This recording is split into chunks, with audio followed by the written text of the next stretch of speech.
Maskala paska palaka sapaka सिकता पका थे का नाजिया बशीरा करा पर गिरे पर घोरा करा है ना। समझ आया कि नहीं आया मैं क्या बोलने की कोशिश। दिमाग में से धुआं उठ रहा है, हमको समझ नहीं आ रहा क्या। रिपीट कर रहा हूँ, आप 1000 बार पूछिए हमसे, कमेंट में 1000 बार पूछिए, हम बताएगा तुमको, अपना वीर बताएगा। ये कांधे पे ढो लिया और मैं चल रहा हूँ, ऐसे चल रहा हूँ, ओहो मैं काम कर रहा हूँ, काम कर रहा हूँ, काम कर रहा हूँ। क्या ये काम है? अच्छा मैं दिन रात पढ़ रहा हूँ ऐसे, ओ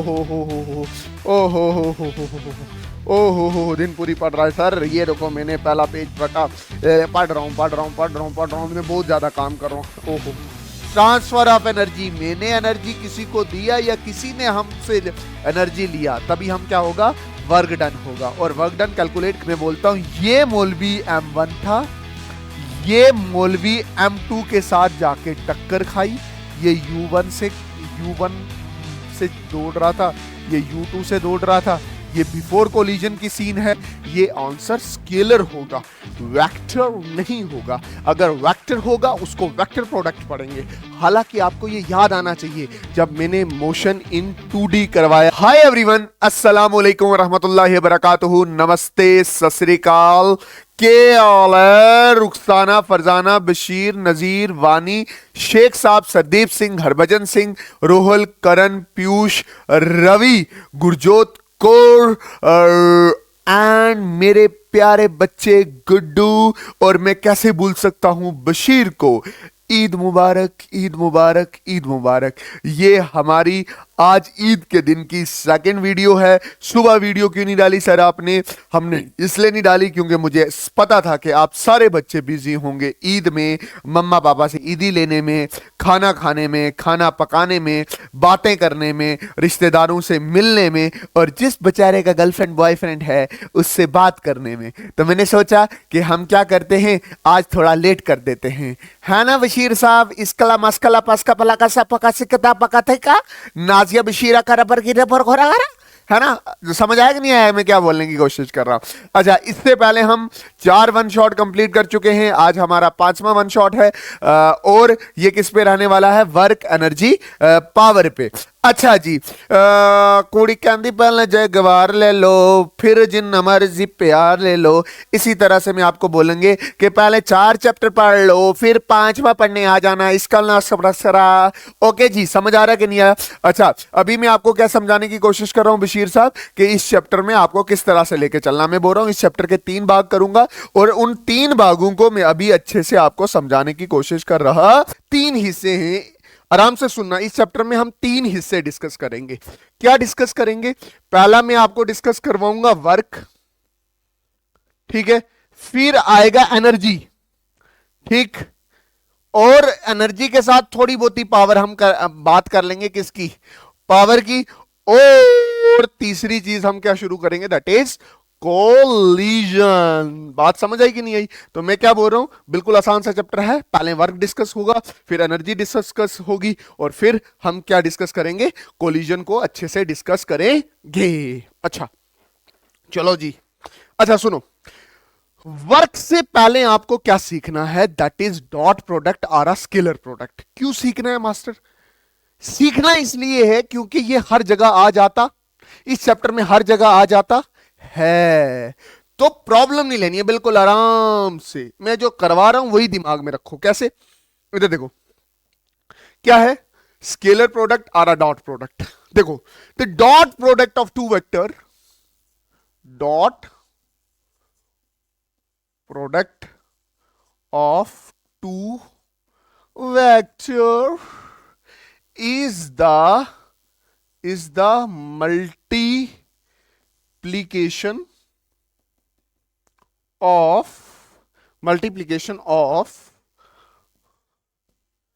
magnitude of 2 vector and cos of angle between them। मतलब 2 वेक्टर को जब आप डॉट प्रोडक्ट करते हो, जैसे 2 वेक्टर कौन से हैं मास्टर समझा, ये वेक्टर ए, ये वेक्टर बी, जैसे ही आप ए डॉट बी करते हो तो आपका आंसर क्या आता है, that is magnitude of A into multiplication of magnitude of B, हाँ, and cos theta between the two vector, that इस एंगल का क्या लेना है, कॉस थीटा लेना है। और ये जो आंसर आएगा बेटा, ये जो आंसर आएगा ये स्केलर होगा, इसका कोई भी डायरेक्शन नहीं होगा। बात समझ आई कि नहीं आई? इसलिए डॉट प्रोडक्ट को स्केलर प्रोडक्ट भी कहते हैं। बात समझ आ रही है ना मैं क्या बोलने की कोशिश कर रहा हूं? मैं बोल रहा हूं dot product of two vector, मतलब आपने दो वेक्टर को डॉट प्रोडक्ट करना है। डॉट प्रोडक्ट कैसे करना है, जैसे a dot b is equal to a b, a into b cos theta. और ये जो आंसर आपका आया है, ये जो आंसर आया है, ये आंसर स्केलर होगा, वेक्टर नहीं होगा। अगर वेक्टर होगा उसको वेक्टर प्रोडक्ट पढ़ेंगे। हालांकि आपको ये याद आना चाहिए, जब मैंने मोशन इन 2D करवाया था वहां पे मैंने डॉट प्रोडक्ट भी करवाया था और वेक्टर प्रोडक्ट भी करवाया था, जिसको आप क्रॉस प्रोडक्ट कहते हो। अगर आपने पीछे लेक्चर लगा रखे हैं तो आपको इसको समझने में कोई भी मुश्किलात नहीं आ सकती। समझ आया कि नहीं आया? आप सुनो मेरी बात, आपको बड़े अच्छे से समझ आएगा, बिल्कुल बेसिक से चलेंगे, कहीं डरने वाली बात नहीं। और ये वाला लेक्चर ना शेयर भी करना अपने दोस्तों के साथ, समझ आई? मोटिवेशन मिलेगी यार। पिछली वीडियोस पे 100 व्यूज है, इतना अच्छा तो पढ़ा रहा हूं मैं, 100 व्यूज दिए हैं आपने, स्टेटस ही रख देते, क्या जाता जाता आपका कुछ, मोटिवेशन मिलती। कोई बेचारा बच्चा बोलता सर क्या पढ़ाते हो, आह अगले लेक्चर में दमदार पढ़ाता, मैं क्या बात करते हो। बट मैं पढ़ाना चलाना नहीं छोड़ूंगा, तब तक लगा रहूंगा जब तक एक वायरल वीडियो वायरल नहीं जाता। बात समझ आई कि नहीं? तो बड़ा कुछ सहा है, ये भी सहा लेंगे, तुम्हारी बेवफाई सही ले लेंगे, चलो कुछ नहीं होता। A dot b is equal to a b cos theta, ये क्या है, स्केलर प्रोडक्ट है। Sir properties of scalar product करवाओ, मैं बोल रहा हूं मैं नहीं करवाता। क्यों नहीं करवाते सर? पहले करवा चुका हूं ना मोशन इन 2D में। सर इधर क्या करवाओगे? इधर मैं करवाऊंगा ना वर्क एनर्जी पावर यार। अच्छा चलो प्रॉपर्टी करवा देता हूं यार, तो गरीब बच्चे हैं, करवा देते हैं।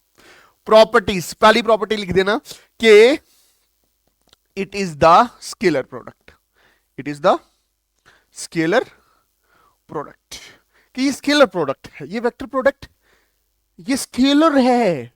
स्केलर कहने का मतलब क्या हो गया कि इसका रिजल्ट वेक्टर नहीं आता, स्केलर आता, स्केलर। ओके, दिमाग में रखना।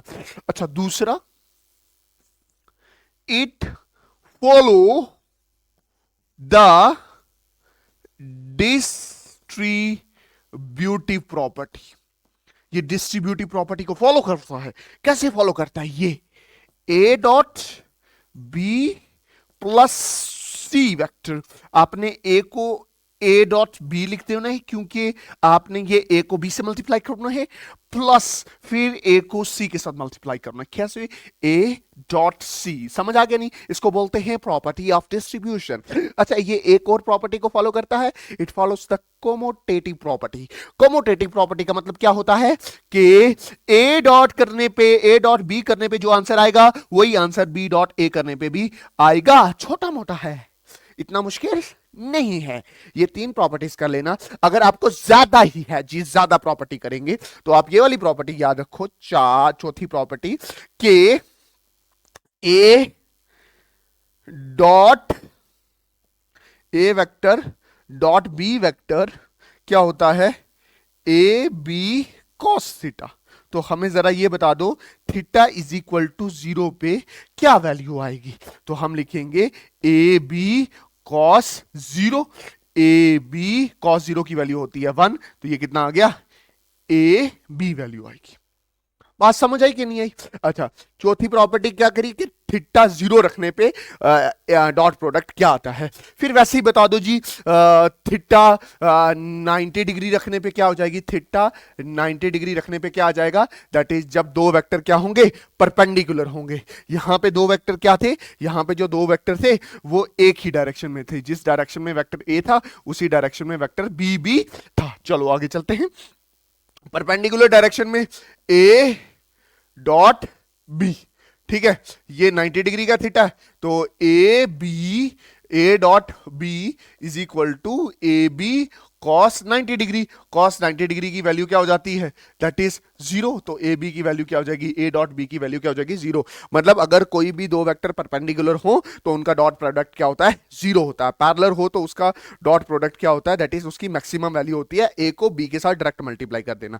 ठीक है, अच्छा ये कुछ प्रॉपर्टीज थी स्केलर प्रोडक्ट की या डॉट प्रोडक्ट की। अब कहां पे आते हैं, अब चलते हैं आगे, दैट इज वर्क पे। अच्छा सुनो, मेरी बात सुनो, जैसे ही हम किसी नॉर्मल बच्चे से बोलते हैं ना वर्क क्या होता है, वर्क काम होता है। वर्क क्या होता है, काम होता है। क्या होता है काम, काम होती है मजदूरी। मजदूरी जो आप हमेशा करते रहते हो। ये जी, ये मैंने बुक थी, ये मेरे पास बुक थी, इस बुक को मैंने ये कांधे पे ढो लिया और मैं चल रहा हूं, ऐसे चल रहा हूं, ओहो मैं काम कर रहा हूं, काम कर रहा हूं, काम कर रहा हूं। क्या ये काम है? अच्छा मैं दिन रात पढ़ रहा हूं ऐसे, ओ हो दिन पूरी पढ़ रहा है सर। ये देखो मैंने पहला पेज पढ़ा, पढ़ रहा हूँ पढ़ रहा हूँ पढ़ रहा हूँ पढ़ रहा हूँ, मैं बहुत ज्यादा काम कर रहा हूँ। ओहो, कम काम कर रहा हूँ ना भाई, काम कर रहा हूँ।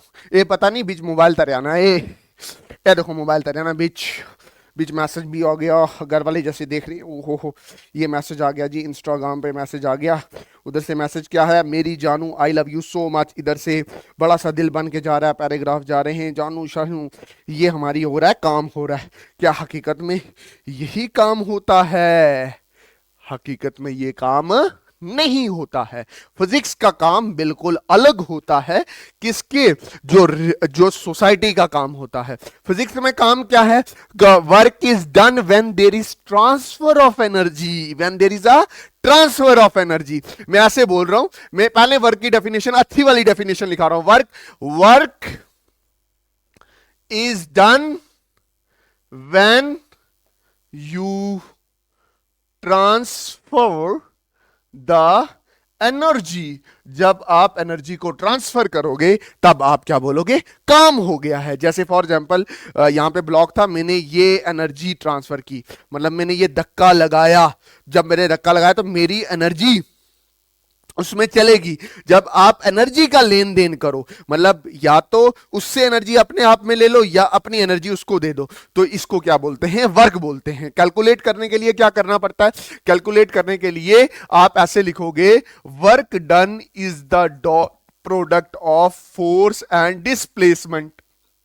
कैसे लिखोगे, work is equal to F S cos theta, क्योंकि हम जानते हैं dot product of two vector is the multiplication of one vector and the second vector and cos theta between them. Very आ गया। अच्छा मेरी बात सुनो सर, इसको रिपीट कर दो, हमारे दिमाग में से धुआं उठ रहा है, हमको समझ नहीं आ रहा। क्या रिपीट कर रहा हूं? आप 1000 बार पूछिए हमसे, कमेंट में 1000 बार पूछिए, हम बताएगा तुमको, अपना वीर बताएगा तुमको, अपना बड़ा भैया बताएगा आपको कि वर्क डन जो होता है वो क्या है।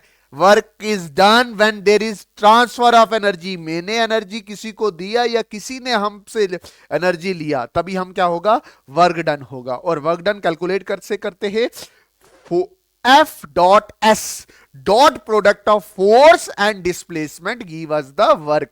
Work is equal to f vector बिंदु एस वेक्टर। बात समझ आई कि नहीं? हटाओगे बिंदु तो क्या लगाओगे, कॉस थीटा लगाओगे। वेरी गुड सर, इन दोनों को मल्टीप्लीकेशन करके क्या आता है, ये क्या आएगा, ये स्केलर आता है ना रिजल्ट, इसका कोई भी डायरेक्शन नहीं होती, तो वर्क हमारे पास क्या आ गया, स्केलर क्वांटिटी हो गया। तो कोई पूछे वर्क क्या है, तो बड़े मजे से कहना वर्क स्केलर क्वांटिटी है। Very good. अच्छा सर लगे हाथ, हमें यूनिट भी बता दो। हम तो बेचारे गरीब इंसान हैं, हमने नौवीं में वर्क पढ़ा ही नहीं है, तो हम यूनिट भी बताई दे रहे हैं। क्या बताई दे रहे हैं कि जो वर्क की जो यूनिट है वो क्या होती है।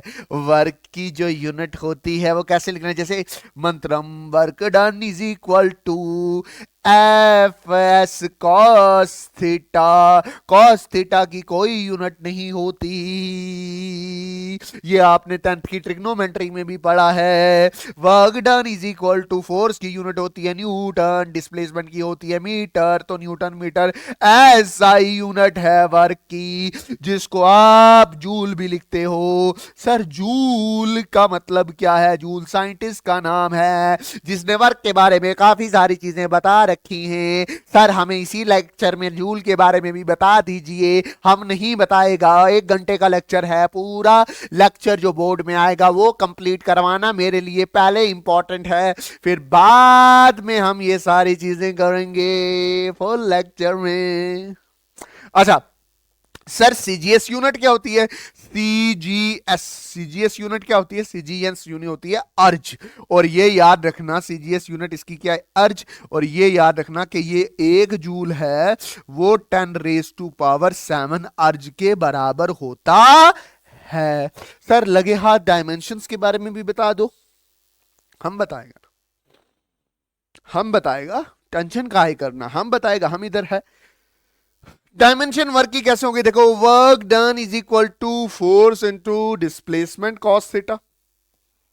यही है ना, यही है ना, मैं तेरे से पूछ रहा हूं, यही है ना, यही है ना, अभी मत से पढ़ाया ना, अभी अभी यही चीज पढ़ाई ना। ठीक है sir, work done is equal to force. Force बताओ, फोर्स की डायमेंशंस क्या होती हैं? पिछले लेक्चर्स में चले जाओ, डायमेंशन मैंने करवा रखी है एनएलएम में, न्यूटन लॉज ऑफ मोशन में मैंने फोर्स के बारे में बता रखा है आपको। ठीक है, उधर क्या है, नहीं आते तो याद कर लो, एम एल टी -2 और डिस्प्लेसमेंट की क्या एल, और कॉस थीटा डायमेंशन लेस है इसलिए इसको क्या लिखेंगे? 1 लिखेंगे। When bases are same powers are added, इसकी पावर 1 इसकी power 1, work done is equal to m l l same, तो 1 और 1 कितना हो जाएगा? 2 t⁻⁻²। वर्क डन की जो डायमेंशंस हैं वो कैसे लिखा जाएगा? m1 l2 t⁻²। m1 l2 t⁻² is the dimension of work। ता कयामत याद रखना है, दिमाग से धुआं धुआं नहीं होना है, आराम से पढ़ना है। ठीक, ओके। अच्छा,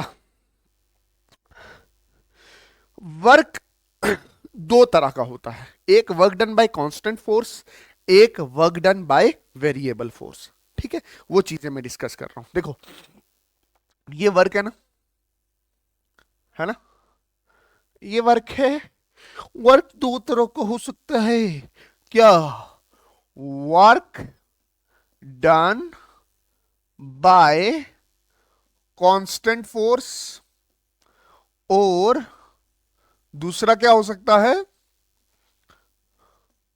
work done by variable force. Very good, very good, बहुत अच्छे, समझ आ रहा है sir. Yes sir, yes sir, yes sir. हाँ यार, हाई नहीं है, कोई बच्चा नहीं बैठा, एक कैमरा मेरा बच्चा है, इसमें से एक बच्चा देखे, 2 बच्चा देखे, यही मेरा बच्चा है। समझ आई? इसी को मैं बार बार पढ़ा सकता हूं। Work done by constant force आ रहा, work done by variable force. अच्छा सुनो मेरी बात, कांस्टेंट फोर्स का मतलब क्या हो गया? देखना ध्यान से, इधर इधर। ये मेरे पास ग्राउंड लेवल है, ये मेरे पास ब्लॉक है, इस पे मैंने कोई फोर्स लगाया, इस पे मैंने क्या लगाया? फोर्स लगाया। ये फोर्स लगाया लगाया लगाया लगाया लगाया, तो ये यहां पे गया ऑब्जेक्ट। ठीक है, जितना समझना, जितना फोर्स मैंने यहां पे लगाया ना, रास्ते में भी मैंने फोर्स बदली नहीं, फोर्स क्या रही? कांस्टेंट रही। फोर्स क्या रही? कांस्टेंट रही। बात समझ है कि नहीं है? फोर्स क्या रही है? फोर्स क्या रही है? कांस्टेंट रही है, फोर्स बदली नहीं है सर। ओके, फोर्स बदली नहीं है। पहले केस में फोर्स नहीं बदलती, इसलिए उसको क्या लिखते हैं? Work done by constant force. ये याद रख लेना, फोर्स नहीं बदली है, नहीं बदली है, हमको मां की कसम नहीं बदली है फोर्स। पूरे रास्ते में फोर्स 10 न्यूटन की लगाई है, पूरे रास्ते में 10 न्यूटन की फोर्स। ठीक, पहले मैं छोटा वर्क निकालता हूं। छोटा work done is equal to force into छोटी डिस्प्लेसमेंट। पिद्दूसा मासा सा खटकाया dx, तो छोटा वर्क निकल जाएगा। बड़ा work done integration dw is equal to integration f dx। Sir integration आ गया, मुझे इंटीग्रेशन नहीं आता, पूरे साल कुछ नहीं पढ़ा, कुछ नहीं होता यार, किसी को नहीं आता। अभी कर लो कि जब बड़ी चीज निकालनी होती है तो इंटीग्रेशन निकालनी पड़ती है। यहां पे भी ऐसे सांप जैसा लगाना पड़ता है, इधर भी सांप जैसा निकालना पड़ता है। बात समझे कि नहीं? इंटीग्रेशन कहां से कहां तक? मैं मान के चल रहा हूं मैंने x1 से घसीटा मारा x2 तक, ठीक है, x1 से घसीटा x2 तक, है ना। ये जो वर्क डन है ना, ये टोटल वर्क डन निकल गया integration x1 x2 f dx। Force constant है, बाहर ले लो। Work done is equal to f dx integration x1 से लेकर x2 तक, कहानी खत्म। Work done is equal to f in dx की इंटीग्रेशन क्या होती है? x होती है लोअर लिमिट x1 से लेकर x2 तक। Work done is equal to f, ये क्या निकला?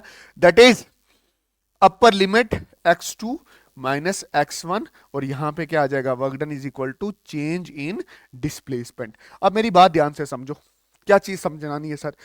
अगर फोर्स कांस्टेंट हो, फोर्स बदले ना पूरे रास्ते में, तो आप फोर्स को डिस्प्लेसमेंट के साथ मल्टीप्लाई कर देना, और ये ध्यान में रखो ये x है, ये f है। बात समझे कि नहीं? ये x है और फोर्स बदल रही नहीं है, फोर्स कांस्टेंट है। अभी कितनी फोर्स रखाई है? 10 न्यूटन, कहानी खत्म। अब देखो, अगर work done by variable force हो, ठीक है, ये फोर्स है, ये मास m है, ये मास m है, ठीक है, ये x1 है, ये कितना है? x2 है। आप धक्का लगा रहे हो किसी भी डब्बे को, ऐसे आपने पहले लगाया 10 न्यूटन का, फिर बोला थक गया मैं, 8 6 4 2, बैठ के 0 न्यूटन फोर्स। फोर्स बदल रही है ना, 0 न्यूटन के पास ग्लूकोज पी दिया, गर गर गर गर गर गर, x1 से x2, फिर दोबारा 10 लगाने लगे। मतलब रास्ते में आप फोर्स की वैल्यू बदल रहे हो। पहले फोर्स की वैल्यू 10 न्यूटन थी, बीच में 8 न्यूटन हो गई, बीच में 0 न्यूटन हो गई, ग्लूकोज पी लिया, फिर फोर्स ज्यादा बढ़ा ली, तो फोर्स की वैल्यू बढ़ रही है। अगर फोर्स की वैल्यू बढ़े या कम करे ड्यूरिंग अ जर्नी, तो इसमें जो वर्क डन लगा लोगे वो work done by variable force होगा। बात समझ आई कि नहीं? तो मैं ऐसे ही करूंगा, छोटा सा वर्क डन निकालूंगा, यहां से यहां तक कितना चला, ये मैं बोल रहा हूं dx चला। व्हाइट कलर से हम बोर हो गया, हम नया कलर यूज करेगा, नया कलर यूज करेगा, ठीक है। dw is equal to force into displacement, integration dw is equal to integration f dx, कहां से कहां तक? x1 से लेकर x2। सर वहां पे फोर्स आपने बाहर निकाल लिया था, निकाला था क्योंकि वो कांस्टेंट था उधर, यहां पे कांस्टेंट नहीं है, यहां पे फोर्स बदलता है। जब फोर्स बदलता है, जब फोर्स बदलता है तो तब आपने फॉर्मूले में इंटीग्रेशन ही लगाना है। जब फोर्स बदलता नहीं है, कांस्टेंट है, जैसे इस केस में था, तो फोर्स कांस्टेंट रहेगा। इसका formula force into delta x रहेगा। और बहुत अच्छे से लिखो मैं इसका ग्राफ, ये एक्स, ये फोर्स, फोर्स कब बढ़ेगा कम होगा, बढ़ेगा कम होगा, और इसका ग्राफ ऐसा रहेगा। समझ आया कि नहीं? और एक चीज मैं छोटी सी बात कर दूं, ये इंटीग्रेशन का मतलब क्या होता है? इंटीग्रेशन एफ डी एक्स का मतलब होता है area under F D x graph. और अगर आप ध्यान से देखो तो ये क्या दे रहा है? वर्क दे रहा है। नहीं समझ आया सर, हवा उड़ गया सर, नहीं समझ आया। देखो ये भी ग्राफ है ना, जब आप इसका ये मान के चलो, ये x है, ये f है, ये मान के चलो लेंथ है, ये ब्रेथ है। लेंथ को ब्रेथ के साथ मल्टीप्लाई करो तो क्या आता है? एरिया। लेंथ को ब्रेथ के साथ मल्टीप्लाई करो तो क्या आता है? एरिया। तो area under F x graph क्या देगा? वर्क डन देगा ना। अकलमंद के लिए इशारा भी काफी है। समझ आया ना? नहीं आया, नहीं आया, नहीं आया, नहीं आया। आप मेरी बात सुनो, याद रख लो कि जो area under F x graph होता है वो वर्क डन देता है। अच्छा, अब मैं क्या डिस्कस करूंगा? Nature of work. Nature of work discuss करेंगे, ठीक है। क्या डिस्कस करेंगे? Nature of work. Work done क्या हो सकता है? वर्क डन पॉजिटिव हो सकता है, नेगेटिव हो सकता है, और जीरो हो सकता है। मेरा बच्चा देख, वन शॉट देखने आया है तू, फुल लेक्चर में अगले साल से लाऊंगा। मैं नया नया यूट्यूबर हूं, 100 बंदे मुझे देखते हैं, ठीक है। कोशिश करूंगा अगले साल से अच्छे से दमदार लाऊंगा। इस साल जितना मैं बता रहा हूं बोर्ड्स के लिए उतना दिमाग में रख ले, ठीक है। सर बोलेगा सर मुझे समझ नहीं आ रही है सर आपकी, आ भी नहीं सकती, पूरे साल मेरे साथ फ्रीक्वेंसी थोड़ी मैच की है तुमने। मैच करना है तो बार बार देख, 15 मिनट पीछे जाके देख, फिर 15 मिनट पीछे जाके देख। और मैं सच बोल रहा हूं, मैं बेसिक से करवा रहा हूं, बेसिक से ही करवा रहा हूं, कोई टॉपिक छोड़ रहा नहीं हूं। जो जीरो है वो भी हीरो बन के जाएगा आज, लिखवा ले मेरे से, ठीक है। कुछ नहीं छोड़ा मैंने। वर्क डन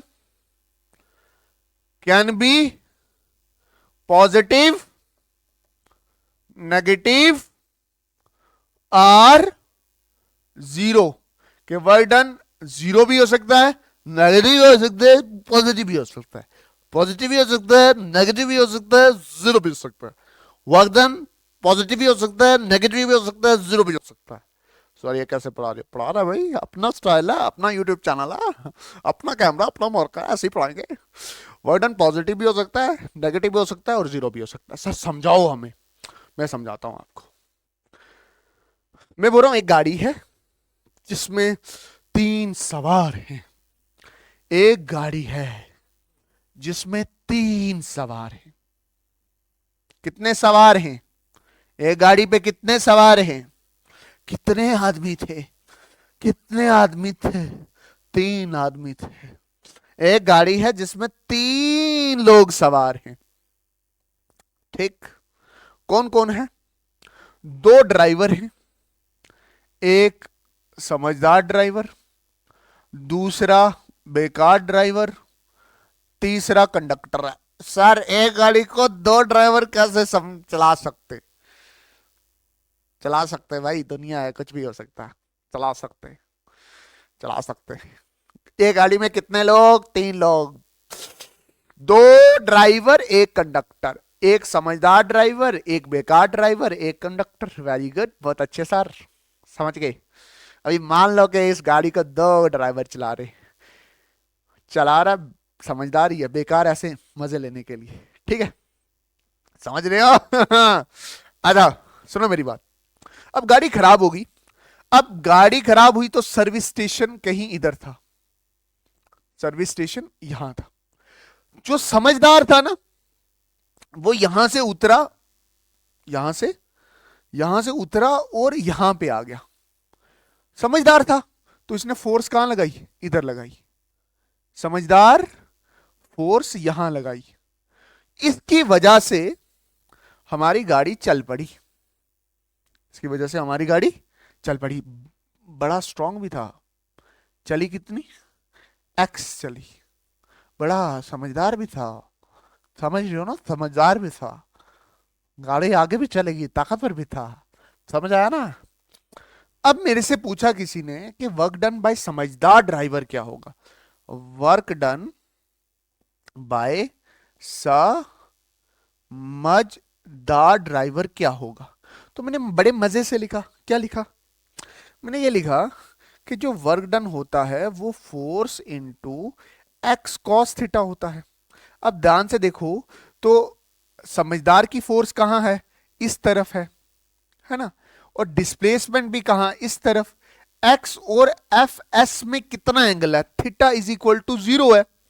तो मैंने क्या बोला? Work done is equal to f x cos, क्या आ गया? क्या आ गया बोलो जरा? कॉस आ गया 0, और कॉस 0 की वैल्यू होती है चाचा जी 1। नहीं आता ना, डूब मरो। Work done is equal to f into x. यहां पे वर्क डन कैसा आया? पॉजिटिव आया। तो वर्क डन क्या हो सकता है? पॉजिटिव हो सकता है। और जिसका वर्क डन पॉजिटिव होगा वो सिस्टम को एनर्जी दे रहा होगा, सिस्टम को एनर्जी दे रहा होगा। देखो समझदार दे रहा है एनर्जी और ये मूव कर रहा है, दे रहा है, मूव कर रहा, दे रहा, मूव कर रहा है। जब वर्क डन पॉजिटिव आएगा तब तब जैसे इस केस में क्या आया? वर्क डन पॉजिटिव आया, तो सिस्टम को क्या कर रहा होगा? एनर्जी दे रहा होगा। क्या कर रहा होगा? एनर्जी दे रहा होगा। फिर क्या हो गया जी? फिर ये हो गया जी वर्क डन बाय बेकार, बेकार ड्राइवर। अब बेकार ड्राइवर क्या करेगा? Work done is equal to F S cos. Sir बेकार वाला पहले बता दो, बेकार ये आ गया यार, ठीक है। ये फोर्स इधर लगा रहा है। अब जरा तनिक देखो जरा, गाड़ी चल रही है इधर, अब ये आगे से रोक रहा है, उसकी एनर्जी को कम करने की कोशिश कर रहा है। अब देखो, फोर्स बाय बेकार और डिस्प्लेसमेंट में कितना एंगल बन रहा है, यहां पे एंगल कितना बन रहा है, थीटा 180 का बन रहा है ना। डिस्प्लेसमेंट उधर है, वर्क डन ना, डिस्प्लेसमेंट इधर है, फोर्स उधर है, तो एंगल कितने का बना, कितने का बना यार, खुद देखो ना। डिस्प्लेसमेंट इधर हो रही है, इसका फोर्स कितना है, बेकार का फोर्स इधर है, तो ये एंगल कितने का बना, 180 का बना। तो यहां पे थीटा जो आप लिखोगे वो कितना लिखोगे, 180 लिखोगे ना। तो work done is equal to F S cos 180 degree, और कॉस 180 डिग्री की वैल्यू क्या होती है, दैट इज -1। नहीं आता तो बता रहा हूं ना यार, cos 180 की वैल्यू -1 होती है। दिमाग में रख लो ना, अगली बार जब आएगा तब तो आता होगा ना। कृपया पढ़ा करो घर पे, अल्लाह का वास्ता यार, पढ़ा करो। छोड़ दो इंस्टाग्राम, छोड़ दो व्हाट्सएप, छोड़ दो घूमना, छोड़ दो लड़कियों के पीछे जाना, वास्ता पढ़ लो यार, पढ़ लो। आपको cos 180 की वैल्यू नहीं आ रही है, कितनी दुखी की बात है। कुछ को नहीं ना आ रही है यार, ठीक है। तो वर्क डन ये कितना आ गया, -fx। मतलब कुछ वर्क डन नेगेटिव होता है, कोई वर्क डन पॉजिटिव होता है, और जो नेगेटिव वर्क होता है वो सिस्टम से एनर्जी ले लेता है, वो सिस्टम से एनर्जी क्या करता है, ले लेता है। Very good. अच्छा जी, work done by the conductor बताओ सर, बाकी छोड़ो, ठीक है। कंडक्टर कहां है, कंडक्टर चढ़ गया जी ये इधर, इसके दिमाग में पता नहीं क्या था, समझदार एक ही है, ये बोलता मैं यहां से इधर लगाऊंगा फोर्स नीचे। अब खुद सोचो, कंडक्टर फोर्स नीचे लगा रहा है, डिस्प्लेसमेंट यहां हो रही है, क्या एंगल 90 डिग्री का बन रहा है। तो हम देखते हैं ना, work done is equal to force of conductor displacement, cos कितना है, कॉस कितना है, दैट इज कॉस थीटा लिखो अभी पहले। Work done by conductor is equal to f c, ये एक्स, कॉस कितना लिख दो, 90 डिग्री। अच्छा देखो, work done by conductor is equal to f c x, cos 90 की वैल्यू क्या होती है, 0। 0 को मल्टीप्लाई इसके साथ करो तो वर्क डन बाय कंडक्टर कितना आ जाएगा, 0 हो जाएगा। तो वही तो बोला, वर्क डन 0 हो सकता है, नेगेटिव हो सकता है, पॉजिटिव हो सकता है। पॉजिटिव वर्क डन किसका आ रहा है, समझदार का आ रहा है, समझदार का, क्योंकि यहां पे फोर्स आपने समझदार वाली कंसिडर की है। वर्क डन बाय बेकार, बेकार की फोर्स कंसीडर की है, बेकार की फोर्स कंसीडर की है, उसका वर्क डन कैसा आ रहा है, उसका वर्क डन नेगेटिव आ रहा है। बात समझ आई कि नहीं आई। तो वर्क डन पॉजिटिव भी हो सकता है, नेगेटिव भी हो सकता है, और 0 भी हो सकता है। एक चीज याद रखना, फोर्स इधर, डिस्प्लेसमेंट इधर, तो वर्क डन पॉजिटिव। फोर्स इधर, डिस्प्लेसमेंट इधर, तो वर्क डन नेगेटिव। फोर्स नीचे, डिस्प्लेसमेंट इधर, तो work done 0। Positive work done, negative work done and 0 work done, या ऐसे या ऐसे। समझ आया कि नहीं है। ये कंडक्टर गाड़ी से नीचे भी उठ के ऐसे फोर्स लगा रहा ना, फोर्स ऊपर आती, डिस्प्लेसमेंट इधर आती, तो 90 डिग्री का एंगल बनता और तब भी वर्क डन कैसा आता, 0 आता। ठीक है, वेरी गुड सर, बहुत अच्छे से समझ आया। ठीक, अब मेरी बात ध्यान से समझना कि अब हमारे पास क्या आता है, that is conservative and non conservative force. Conservative and non conservative force. Sir conservative और नॉन कंजर्वेटिव फोर्स के बीच का फर्क हमें तनिक बता दीजिए। बताते हैं ना हम, बट पहले ये चीज ध्यान में रखना कि इसका सही फील तब आएगा जब आप पोटेंशियल एनर्जी पढ़ रहे होगे। तो अभी मैं बस बेसिक बता देता हूं कि कंजर्वेटिव और नॉन कंजर्वेटिव फोर्स क्या होती है। देखो, conservative force, the force whose value या whose work does not depend on the path, कि जिसका काम पाथ पे वो फोर्स जिसका काम पाथ पे डिपेंड नहीं करता, जिसका काम पाथ पे डिपेंड नहीं करता, वो फोर्स जिसका काम पाथ पे डिपेंड नहीं करता, वो कंजर्वेटिव फोर्स होती है। सर दोबारा रिपीट करो, नहीं समझ आया, मैं रिपीट कर रहा हूं। मैं बोल रहा हूं वो फोर्स जिसका काम रास्ते पे डिपेंड नहीं करता, उसको हम कंजर्वेटिव फोर्स कहते हैं। जिसका जिसका सिर्फ डिपेंड करता है फाइनल और इनिशियल पॉइंट पे, उसको क्या बोलेंगे? जिसका काम सिर्फ इनिशियल और फाइनल पॉइंट पे डिपेंड करता है, जिस फोर्स का काम फाइनल और इनिशियल पॉइंट पे डिपेंड करता है, उसको कंजर्वेटिव फोर्स कहते हैं। ओके, चलो इधर देखो।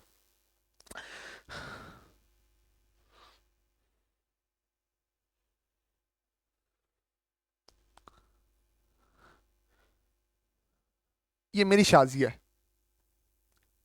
ओके, ये इसका इनिशियल पॉइंट है, ठीक है। ये हाइट h है। ये चाहे यहां से आई, इसका पाथ पहला ये था, ये पाथ नंबर 1 था, पाथ नंबर 1।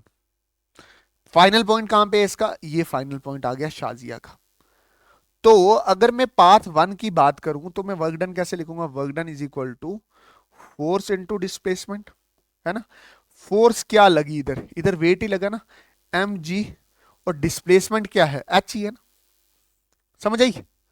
समझ आया कि नहीं आया?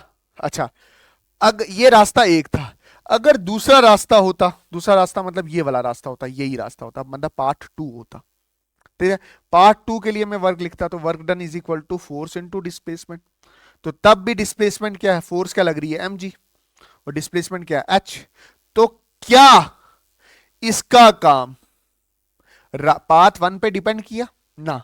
पार्ट 2 पे डिपेंड किया? ना। सिर्फ किस पे डिपेंड किया कि इनिशियली वो कहां थी और फाइनली वो कहां।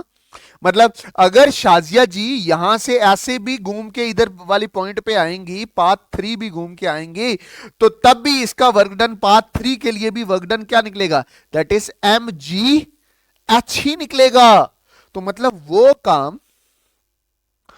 काम जिसका जिसका वो फोर्स जिसका काम सिर्फ इनिशियल और फाइनल पॉइंट पे डिपेंड करता है, उसको हम क्या बोलते हैं? Conservative force. क्या बोलते हैं? Conservative force. कंजर्वेटिव फोर्स वो वाली फोर्स होती है जिसका काम इनिशियल और फाइनल पॉइंट पे डिपेंड करता है, बस। ठीक है, कृपया करके इस चीज को इतना ही याद रखें। सर कंजर्वेटिव फोर्स की एग्जांपल बता दो। मैं बताऊंगा यार कंजर्वेटिव फोर्स की एग्जांपल।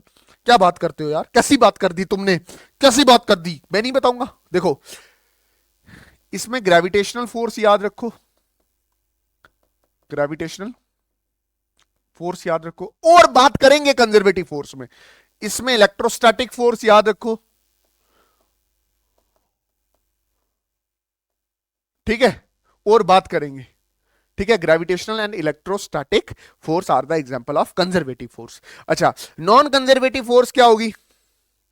सर बताओ ना क्या होती है? The force whose whose whose work done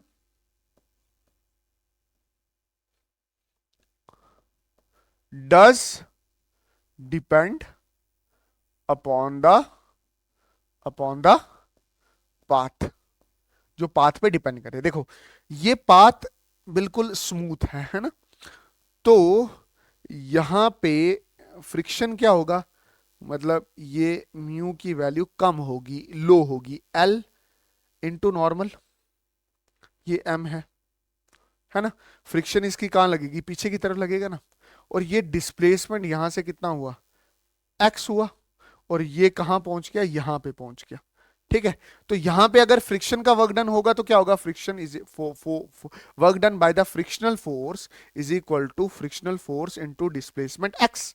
और फ्रिक्शनल फोर्स कितनी है? दैट इज म्यू लो है, फ्रिक्शन लो, नॉर्मल इनटू एक्स। समझ आया कि नहीं आया? पहला केस ये है। दूसरा केस मैंने क्या किया, इस सरफेस को थोड़ा सा क्या कर दिया? रफ एंड टफ बना दिया। तो फ्रिक्शन की वैल्यू क्या कर गई? बढ़ गई। ये फ्रिक्शन फोर्स अब किस तरफ लग रहा है, इस तरफ लग रहा है, बट इसकी वैल्यू हाई होगी। इसके केस में ये वैल्यू क्या थी, लो थी, क्योंकि अब क्या है, फ्रिक्शन बढ़ गया है, क्योंकि सरफेस रफ हो गया है, तो फ्रिक्शन हाई होगी। कितनी होगी, mu into high into normal होगा। और ये ऑब्जेक्ट यहां पे पहुंचा, कितना डिस्टेंस डिस्प्लेसमेंट कवर किया, दैट इज एक्स कवर किया। तो अगर मैं इसके केस में वर्क डन लिखूंगा तो वर्क डन हाई आएगा, क्योंकि फ्रिक्शनल फोर्स यहां पे लो है, यहां पे हाई इंटू डिस्प्लेसमेंट है, क्योंकि यहां पे म्यू हाई एन एक्स है। समझ आया कि नहीं है?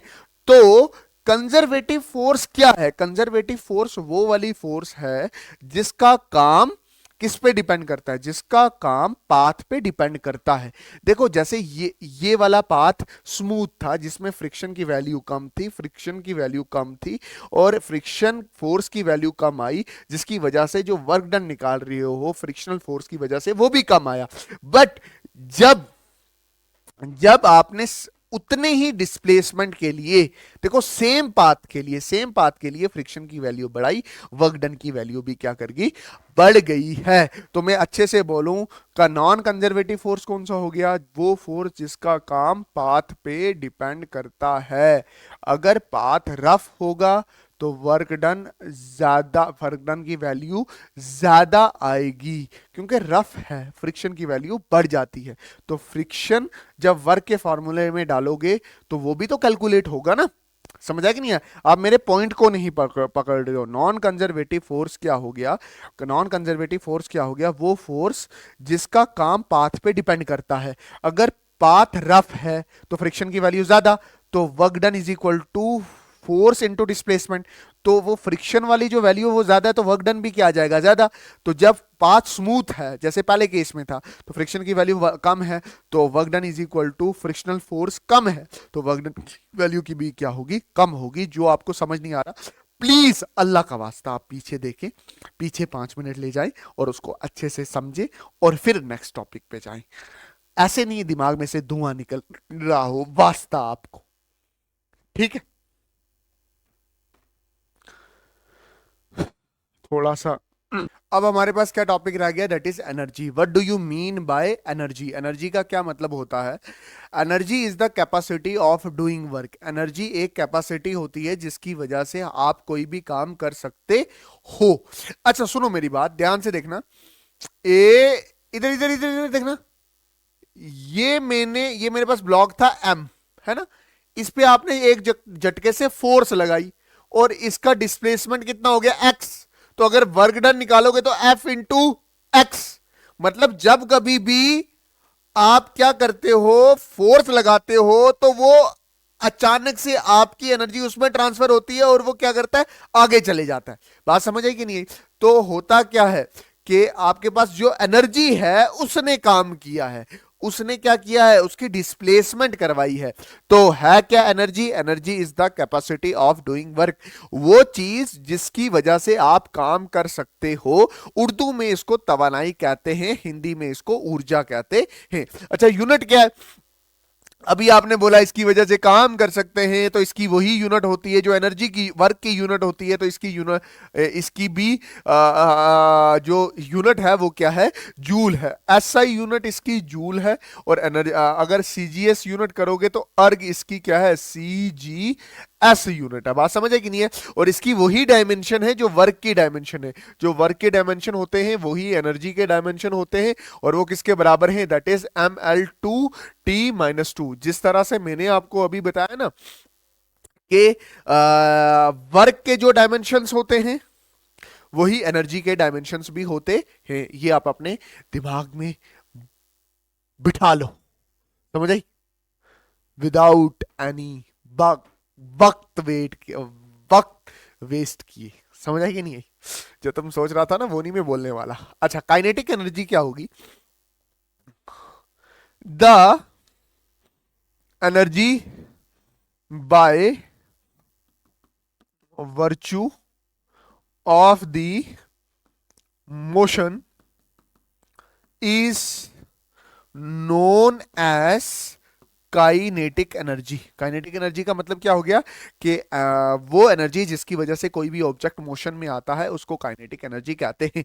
जैसे ये मेरे पास सरफेस है, ये मेरे पास मास m है, आपने फोर्स लगाई, कुछ देर के बाद इसमें कोई वेलोसिटी आ गई, ये चलने पड़ गया, और ये जिस एनर्जी की वजह से चल रहा है उसको काइनेटिक एनर्जी कहते हैं। और काइनेटिक एनर्जी का फॉर्मूला क्या होता है? Kinetic energy is equal to half m v square. Very good sir, इसकी यूनिट भी जूल होती है, ये भी स्केलर क्वांटिटी है, और ये भी याद रखना कि एनर्जी क्या होती है, स्केलर क्वांटिटी है। बोलता है सर काइनेटिक एनर्जी की ना डेरिवेशन करके बताओ। करके बता रहे, ठीक है, सुनना, डेरिवेशन ऑफ काइनेटिक एनर्जी। खतरनाक तरीके से करेंगे, एवं ही करें, आसान तरीके से करें, खतरनाक तरीके से करें, ठीक है? चलो आसान तरीके से करते हैं। मुझे पता है मेरा बच्चा जो है ना, उसने पढ़ना लिखना थोड़ी है, उसको आसान ढूंढना है। ये m है, इसके पास इनिशियल वेलोसिटी क्या है? 0 है। आपने कुछ फोर्स लगाई तो इसने कुछ डिस्प्लेसमेंट किया, और कुछ डिस्प्लेसमेंट के बाद इसकी वेलोसिटी क्या होगी? v होगी। आपने इस ब्लॉक पे फोर्स लगाई, कुछ डिस्प्लेसमेंट के बाद इसकी जो इनिशियल वेलोसिटी u थी, u इज इक्वल टू 0 थी, वो v होगी। आपने बोला जो फोर्स होता है, वो फोर्स, जो वर्क होता है वो फोर्स इनटू डिस्प्लेसमेंट होता है, ये आपको बहुत अच्छे से पता है। आपने फिर ये बोला वर्क इज इक्वल टू जो फोर्स होता है वो मास इनटू एक्सेलरेशन इनटू x होता है।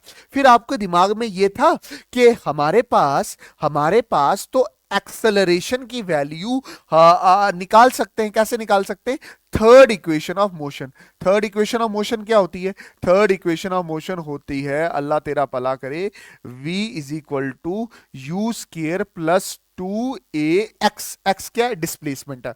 तो v स्क्वायर, इसको इधर लाया, minus u square is equal to 2ax। a कितना हो जाएगा? That is v square minus u square upon 2x। ये किसकी? ये क्या आ गया? ये a की वैल्यू आ गई। इस a की वैल्यू यहां से उठाई और इधर रखी। सर आप क्या निकाल रहे हो मेरा बच्चा? मैं डेरिवेशन ऑफ काइनेटिक एनर्जी निकाल रहा हूं। मतलब मैं ये निकाल रहा हूं, kinetic energy is equal to half m v square. ये निकालने की कोशिश कर रहा हूं कि ये फॉर्मूला कहां से आया। अच्छा, इस a की वैल्यू मैंने यहां पे रखी, work done is equal to m वैसे ही रखा। a की जगह में क्या डाल रहा हूं? That is v square minus u square divided by 2x, और ये डिस्प्लेसमेंट x आया, x ने x को मार दिया। और ये हाफ को मैं कैसे लिख सकता हूं? Work done is equal to half m v square minus u square. अच्छा दोबारा, work done is equal to half m v square minus u square. मुझे जरा बताना क्या इनिशियल वेलोसिटी 0 है? 0 है ना? तो मैं अच्छे से लिखूं तो वर्क डन कितना हो गया? Half m v square. वो जो वर्क डन था, वही किस में कन्वर्ट हुआ? एनर्जी में कन्वर्ट हुआ। तो यहां पे कौन सी एनर्जी है? That is kinetic energy. और काइनेटिक एनर्जी क्या होगी? That is half into m v square. ता कयामत तक आपको काइनेटिक एनर्जी की ना डेरिवेशन भूलनी चाहिए और ना इसका फॉर्मूला भूलना चाहिए। ओके, नेक्स्ट टॉपिक पे चलते, that is potential energy. Potential energy क्या होता है? The energy possesses by the object due to its position और स्टेट ऑफ स्ट्रेन। मतलब पोटेंशियल एनर्जी ऐसी है जो किस पे डिपेंड करती है? उसकी पोजीशन पे, या उसमें कोई तकलीफ हो रही है, या किसी चीज में कोई जबरदस्ती हो रही है। अगर किसी भी चीज में जबरदस्ती हो रही है तो उसमें पोटेंशियल एनर्जी बढ़ जाती है। आप absolute value of potential energy कभी नहीं निकाल सकते। सर क्या बोल रहे हो, हमें कुछ नहीं समझ आ रहा, हमारे दिमाग में धुआं धुआं हो गया है। अच्छे से समझाओ, मैं अच्छे से समझाता हूं। मैं आपको क्या बोल रहा हूं कि जो पोटेंशियल एनर्जी होती है वो पोजीशन पे डिपेंड करती है, या कोई भी चीज जब जबरदस्ती में जाती है तब उसके अंदर एक एनर्जी, या जब भी कोई भी चीज जब भी मैं रिपीट कर रहा हूं, मैं क्या बोल रहा हूं, मैं ये बोल रहा हूं कि पोटेंशियल एनर्जी तब पैदा होती है जब जब देखना यार, आपके समझाने के चक्कर में ना मेरे कंसेप्ट भी खराब हो रहे हैं। सुनो मेरी बात सुनो, मैं क्या बोल रहा हूँ, मैं ये बोल रहा हूँ कि potential energy is the energy by virtue of its position. मतलब वो एनर्जी जो position, relative position of particle की वजह से आए। और दूसरा, अगर आप किसी भी चीज की के साथ जबरदस्ती करोगे तो उसके अंदर एक एनर्जी स्टोर हो जाएगी, जिसको आप क्या बोलोगे, पोटेंशियल एनर्जी बोलोगे। ठीक है, तो वही लिखा है, energy possess by the object due to its position or state of strain. मतलब तकलीफ में है, जबरदस्ती कर रहे हो। अच्छा सर बताओ एग्जांपल दो। मैं एग्जांपल दे रहा हूं, ये है, ये मेरे पास बॉल है, आपने इसके साथ जबरदस्ती की और किसी हाइट पे ले गए, लेकिन हाइट पे तो जबरदस्ती की, हाइट पे ले गए, तो इसके अंदर पोटेंशियल एनर्जी क्या करगी, बढ़ गई। बढ़ गई, जबरदस्ती करने पे पोटेंशियल एनर्जी क्या करगी, बढ़ गई। यहां पे पोटेंशियल एनर्जी कैसी है, यहां पे पोटेंशियल एनर्जी कम है। ये स्प्रिंग है सर, ओके वेरी गुड, ये स्प्रिंग है, इसके साथ आपने जबरदस्ती की तो इसके अंदर भी पोटेंशियल एनर्जी क्या करगी, बढ़ गई। ठीक है, और इस स्प्रिंग की पोजीशन ये थी और अब इसकी पोजीशन ये हो गई है, इसकी पोजीशन ये थी, इसकी पोजीशन ये हो गई है। तो potential energy, the energy possessed by the object due to its position और स्टेट ऑफ स्ट्रेन। अच्छा सुनना मेरी बात, इसकी यूनिट क्या होती है, इसकी यूनिट भी क्या होती है, जूल होती है। ये स्केलर है, वेक्टर है, स्केलर है, इसकी एब्सोल्यूट वैल्यू नहीं निकाल सकते। हम क्या निकालते हैं, हम चेंज इन पोटेंशियल एनर्जी निकाल सकते हैं। और change in potential energy is equal to negative of conservative work done by the conservative force. Negative of work done by conservative force, work done by the conservative force. के जो change in potential energy होगा वो negative of work done by the conservative force होगा। Sir conservative force के लिए potential energy लिखते हैं, बिल्कुल सही। का पोटेंशियल एनर्जी किस किस के लिए लिखते हैं, एक निकल लिखते हो आप इलेक्ट्रोस्टैटिक फोर्स के लिए, ठीक है, एक लिखते हो आप ग्रेविटेशनल फोर्स के लिए, ठीक है, और एक आप लिखते हो किसकी, स्प्रिंग फोर्स के लिए। बात समझ आई कि नहीं आई? तो पोटेंशियल एनर्जी हमेशा कंजर्वेटिव फोर्स के लिए ही होती है, ये याद रख लेना। अच्छा अब क्या बताना है, अब बताना है gravitational potential energy. Gravitational potential energy कैसे लिखोगे, आराम से सुनना। धुआं धुआं नहीं है दिमाग में, धुआं निकलने लग जाए, हो सर कुछ समझ नहीं आ रहा, आराम से सुनो, आराम से समझ आएगा। ठीक है, गौर से सुनो, आराम से समझ आएगा। ठीक है, ये आपके पास मास m था, है ना, इसको आप यहां पे लेके आए, ठीक है, कितनी हाइट लेके आए, h हाइट ऊपर लेके आए। ठीक है, यहां पे ग्रेविटेशन मतलब फोर्स ऐसे होगा ना, इसका वेट लग रहा होगा नीचे, दैट इज कितना होगा, mg नीचे लग रहा होगा, डिस्प्लेसमेंट h ऊपर हो रहा होगा। समझ आया कि नहीं आया, है ना। इस पे जो ये वेट लिखा मैंने, ये वर्क नहीं लिखना, ये वेट लिखा मैंने, ठीक है, और ये एक डाउनवर्ड फोर्स है, डाउनवर्ड फोर्स कितना, -m/g। ये आपने एक्सटर्नल फोर्स लगा के इधर ऊपर, ये जो आपने ऐसे लगाया ना, ये F एक्सटर्नल है, ठीक है, ये आपने एक्स्ट्रा फोर्स लगाई है। नीचे ग्रेविटेशनल फोर्स लग रही है, कंजर्वेटिव फोर्स लग रही है। ओके ठीक है, अच्छा इसको, ये कंजर्वेटिव फोर्स लग रही है, यही ग्रेविटेशनल फोर्स है, यही क्या है, ग्रेविटेशनल फोर्स है। ठीक, हमें पता है ग्रेविटेशनल पोटेंशियल एनर्जी के लिए आप वर्क डन निकालोगे, हमें पता है gravitational potential energy is equal to negative of work done by conservative force. Gravitational potential energy is equal to negative of work done by conservative force, कौन सा हो गया, force of gravitation into displacement h, है ना। Potential energy is equal to minus gravitational force कितनी लग रही है, वो कंजर्वेटिव फोर्स कितनी लग रही है, दैट इज -mg, और ये एच, तो ग्रेविटेशनल पोटेंशियल एनर्जी कितनी लगी, minus minus plus m g h, ये निकली, that is gravitational potential energy. कोई डाउट है, बता दे मुझे, कोई डाउट है? अगर डाउट है तो 5 मिनट पीछे जाके देख ले। ठीक है, देखो कंजर्वेटिव फोर्स कौन सी लग रही है, माइनस जी एम जी, है ना, माइनस एम जी लग रही है ना ग्रेविटेशनल फोर्स, फोर्स की जगह वही डाला माइनस एम जी, और डिस्प्लेसमेंट पॉजिटिव में हुआ था एच। ये वाला पोटेंशियल एनर्जी का, ये वाला पोटेंशियल एनर्जी के फॉर्मूले में से है, नेगेटिव नेगेटिव नेगेटिव, और ये वाला जो फोर्स है वो क्या है, माइनस जी, तो minus minus plus, potential energy is equal to m g h. अच्छा, potential energy in the spring भी कर लेते, इन द स्प्रिंग भी कर लेते, ठीक है।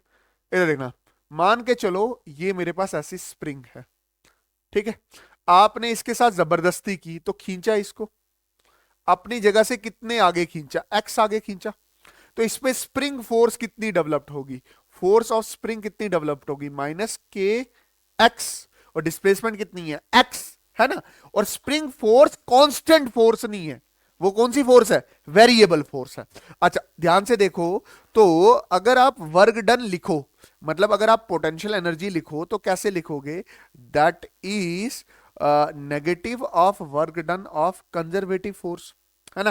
कंजर्वेटिव फोर्स कौन सी है, स्प्रिंग फोर्स है यहां पे, तो ये वर्क डन वेरिएबल फोर्स की वजह से है, तो पहले आप इसका वर्क डन कैसे निकालोगे, पहले इसका वर्क डन निकालोगे, छोटा work done is equal to,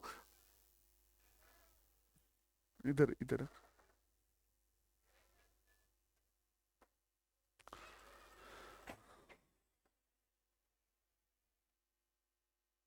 ठीक है, थैंक यू, ठीक है। अच्छा मैं दोबारा आपको समझा देता हूं, मैं क्या समझा रहा हूं, देखो मैं क्या बोल रहा हूं, देखो ये ये जो स्प्रिंग है ना बेटा, इस स्प्रिंग को जब आप खींचोगे तो इसके अंदर एक रिस्टोरिंग फोर्स होगी जिसको आप बोलते हो स्प्रिंग फोर्स। अब इसके अंदर पोटेंशियल एनर्जी स्टोर हो जाएगी, मैं बोल रहा हूं जो पोटेंशियल एनर्जी स्टोर होगी वो negative of work done by conservative force होगा, और work done by conservative force that is spring force, that is spring force से निकाला जाएगा। तो मैं पहले ना वर्क डन निकाल लेता हूं, work done by spring force निकाल लेता हूं, work done by the spring force निकाल रहा हूं मैं, work done by spring force, spring force की वजह से मैं वर्क डन निकाल रहा हूं, ठीक है, क्योंकि स्प्रिंग फोर्स कंजर्वेटिव फोर्स है, उसको मैं इस फॉर्मूले में डालूंगा तो पोटेंशियल एनर्जी निकल जाएगी। देखो मैं छोटा वर्क डन निकाल रहा हूं, छोटा work done is equal to minus k x d x, मैं बोल रहा हूं छोटा सा आपने घसीटा यहां से, यहाँ पे इस तरफ कितना dx लेंगे, कितना लेंगे dx लेंगे, बात समझ है कि नहीं है। जब आप छोटा वर्क डन निकालें ना, छोटा डिस्प्लेसमेंट आप कंसीडर करते हो। अच्छा देखना ध्यान से, यहाँ पे इंटीग्रेशन डी डब्ल्यू इज इक्वल टू, इधर भी integration minus k x d x, कौन सी पोजीशन, जीरो पोजीशन से कहाँ ले जा रहे हो, एक्स पोजीशन पे ले जा रहे हो, मतलब ये पोजीशन जीरो है, ये कहाँ पे लेके गए, एक्स पोजीशन पे, जीरो से लेकर एक्स तक लेके जा रहे हो। ये टोटल वर्क डन निकल गया, work done by spring force आ रहा conservative force is equal to minus k आ गया बाहर, ठीक है, integration of x d x, zero से लेकर एक्स तक, तो work done by conservative force is equal to minus k, इसकी इंटीग्रेशन क्या होती है, एक्स डी एक्स की इंटीग्रेशन क्या होती है, एक्स डी एक्स की इंटीग्रेशन होती है, पावर में एक ऐड किया तो दो हो गया, डिवाइड कर दिया टू के साथ, तो ये कितना हो गया एक्स स्क्वायर अपॉन टू, और इसको अपर लिमिट डिवाइड, ये लोअर लिमिट और ये अपर लिमिट, लोअर लिमिट मतलब आपने शुरू कहाँ से किया था, आपने शुरू किया था जी यहाँ से जीरो से, और कहाँ तक लेके गए हो, एक्स तक लेके गए हो। सर कुछ समझ नहीं आ रहा, आप रिवाइंड करके दोबारा देखो इसको, ठीक है। कंजर्वेटिव फोर्स देखना, work done is equal to conservative force that is minus k x square upon two, कहां से कहां तक, जीरो पोजीशन से एक्स पोजीशन तक, ये जीरो पोजीशन से एक्स पोजीशन तक,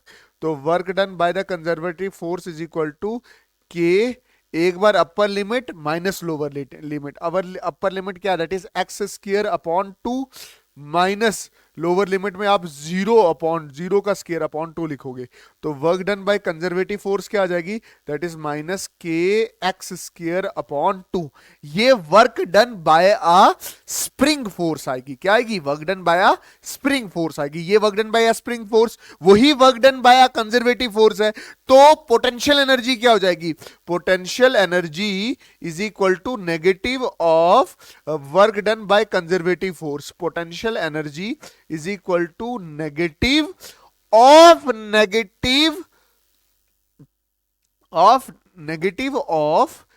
work done by conservative. Work done by conservative क्या, negative of k x square upon 2। तो मैं अच्छे से बोलूं, ये नेगेटिव नेगेटिव क्या हो जाएगा, पॉजिटिव। तो क्या लिखूंगा, पॉजिटिव हाफ के एक्स स्केयर, ये क्या होगा, that is the potential energy store in the spring when spring is stretch, when spring is stretch. मैंने बहुत अच्छे से आपको बताया है, बहुत अच्छे से बताया है कि जब कभी भी स्प्रिंग के अंदर जबरदस्ती होगी तो स्प्रिंग स्ट्रेच हो जाएगी, जिसकी वजह से उसके अंदर एक एनर्जी स्टोर हो जाएगी, जिसको आप क्या बोलते हो, पोटेंशियल एनर्जी। मेरी बात ध्यान से समझो, मैं बहुत अच्छे से आपको पढ़ाने की कोशिश कर रहा हूं। मैंने पोटेंशियल एनर्जी बताया, पोटेंशियल एनर्जी में मैंने ये बताया कि जब कभी भी किसी के साथ जबरदस्ती की जाती है तो उसकी पोटेंशियल एनर्जी बढ़ जाती है। जैसे अभी मैंने एक डिस्कस करवाया, that is gravitational potential energy, और दूसरा मैंने आपको क्या डिस्कस करवाया, that is potential energy in a spring. अच्छा, इसके बाद क्या, work energy theorem. Work energy theorem, देखो वर्क एनर्जी थ्योरम मैंने क्या लिखा, work is change in kinetic energy. This is work energy theorem, मतलब work is equal to change in kinetic energy. This is work energy theorem. अगर आपसे कोई पूछे कि वर्क एनर्जी थ्योरम क्या होता है, तो वर्क एनर्जी थ्योरम क्या होती है, चेंज इन काइनेटिक एनर्जी। मतलब जो काम करते हो वो चेंज इन काइनेटिक एनर्जी हो जाता है। देखो ध्यान से, मान के चलो कि ये आपके पास ब्लॉक है m, ये u वेलोसिटी से चल रहा था, आपने इस पे फोर्स लगाई, है ना, फोर्स लगाई तो आपने इसको एनर्जी दी। जैसे इसको एनर्जी दी, ये उछल के आगे चला गया। डिस्प्लेसमेंट कितनी हुई x, और उछल के किधर चला गया, आगे चला गया m। और इसकी वेलोसिटी थोड़ी चेंज होगी, कितनी चेंज होगी, ये u से क्या होगी, v, है ना। हमने डिराइव क्या करना है कि जो काम होगा वही क्या होगा, चेंज इन काइनेटिक एनर्जी। अब ध्यान से देखो, अगर मैं वर्क लिखूं तो वर्क इज इक्वल टू क्या, फोर्स इनटू डिस्प्लेसमेंट का लिखूंगा, वेरी गुड। क्या work is equal to force की जगह mass into acceleration into x लिखूंगा, वेरी गुड। मुझे ये पता है थर्ड इक्वेशन ऑफ मोशन से v square is equal to u square plus 2ax होता है, और v square minus u square, क्योंकि ये प्लस है इधर जाएगा minus, is equal to 2ax होता है, और x की जगह में क्या लिखूंगा, that is v square minus u square upon a। या तो यहां से x की वैल्यू ले लो, या यहां से x की वैल्यू ले लो, या यहां से a की वैल्यू ले लो, उठा के इस इक्वेशन में डाल दो। जैसे मैंने x की वैल्यू उठा के इस इक्वेशन में डाल दी, तो work done is equal to m a, x की जगह मैंने क्या डाल दिया, v square minus u square divided by a, है ना, डिवाइडेड बाय a। एक्चुअली जब यहां पे x था ना, ये 2a नीचे डिवाइड हुआ था, दैट इज 2a, ये 2a इधर 2a इधर, ये a से a क्या हो जाएगा, कैंसिल। तो आपका वर्क डन क्या आ जाएगा, work done is equal to m v square minus u square upon 2। क्या मैं इसको ऐसे लिख सकता हूं, work done is equal to, आगे लिख सकता हूं, half m v square minus u square, और क्या मैं इसको ऐसे लिख सकता हूं, work done is equal to, इसको इधर अंदर मल्टीप्लाई किया, हाफ एम वी स्क्वायर, इसको और अंदर मल्टीप्लाई किया, तो मैं कैसे लिखूंगा, हाफ एम यू स्क्वायर। नहीं समझ आ रहा, हाफ एम को वी स्क्वायर से मल्टीप्लाई किया तो हाफ एम वी स्क्वायर आया, हाफ एम को यू स्क्वायर से मल्टीप्लाई किया तो हाफ एम यू स्क्वायर आया। और अगर आप ध्यान से देखो तो क्या ये वाली चीज, क्या ये वाली चीज फाइनल काइनेटिक एनर्जी नहीं दिख रही फाइनल वेलोसिटी के साथ, और क्या ये वाली चीज इनिशियल काइनेटिक एनर्जी नहीं दिख रही इनिशियल काइनेटिक एनर्जी के साथ। तो क्या work done is equal to K final minus K initial नहीं लग रहा आपको, और क्या work done is equal to, यही तो चेंज होता है, डिनोट करते हैं डेल्टा से, delta K, that is work done is equal to change in kinetic energy. जैसे मैंने बताया है वैसे ही अपने दिमाग में उतार लो। पहले आप उसको बताना कि वर्क एनर्जी थ्योरम कहती क्या है, कि work is the change in kinetic energy, और बड़े अच्छे से आपने इसको ड्राइव भी करके बता दिया है। समझ आया कि नहीं आया? अच्छा, इसके बाद आगे क्या आता है? इसके बाद आगे आता है law of conservation of mass. ये law of conservation of energy, sorry, बोलता है energy can never be created nor be destroy. मतलब ना एनर्जी कहीं बनती है ना बिगड़ती है of a system but transfer from one form to another form. 9th class से पढ़ा। Energy can neither be created nor be destroy but it can be transfer from one form to another form and total energy of a system remain constant. इसका कहने का मतलब क्या हो गया कि total energy of a system क्या रहेगी? हमेशा कांस्टेंट रहती है। ना एनर्जी कहीं लॉस होती है ना कहीं से एनर्जी गेन होती है। इसको मैं थोड़ा डिटेल कर देता हूं, देखो ध्यान से। मैं ये ग्राउंड लेवल कंसीडर करता हूं, ये पॉइंट ए है, ये पॉइंट बी है, और ये पॉइंट क्या है? सी है। अगले पेज पे मैं अच्छे से ड्राइव करूंगा। मैं बोल रहा हूं ये टॉप मोस्ट पॉइंट है, यहां पे वेलोसिटी 0 होती है, ठीक है? तो मैं बोल रहा हूं यहां पे पोटेंशियल एनर्जी जो है वो 100 है, ठीक है? 100 जूल है। यहां पे काइनेटिक एनर्जी 0 जूल है। टोटल एनर्जी यहां पे क्या होगी? इसको और इसको सम किया, टोटल एनर्जी कितनी आ गई? 100 plus 0 which is equal to 100 joule. Total energy का सम कितना आ गया? 100 जूल। बी पॉइंट पे गया तो यहां पे पोटेंशियल एनर्जी में बोल रहा हूं यहां से नीचे आने पे हाइट कम हुई तो पोटेंशियल एनर्जी कम होगी, तो ये कितनी होगी? 50 होगी। वैसे ही काइनेटिक एनर्जी नीचे आने पे बढ़ जाती है और ये कितनी होगी? 50 होगी। ये भी कितनी होगी? 50। मतलब जब आप यहां से नीचे आए पोटेंशियल एनर्जी कम हुई, काइनेटिक एनर्जी बढ़ गई। और टोटल एनर्जी लिखोगे तो कैसे लिखोगे? Kinetic energy plus potential energy 50 50 100। मतलब देखो टोटल एनर्जी का सम अभी भी कितना है? सेम ही है। यहां पे भी 100 है, यहां पे भी 100 है।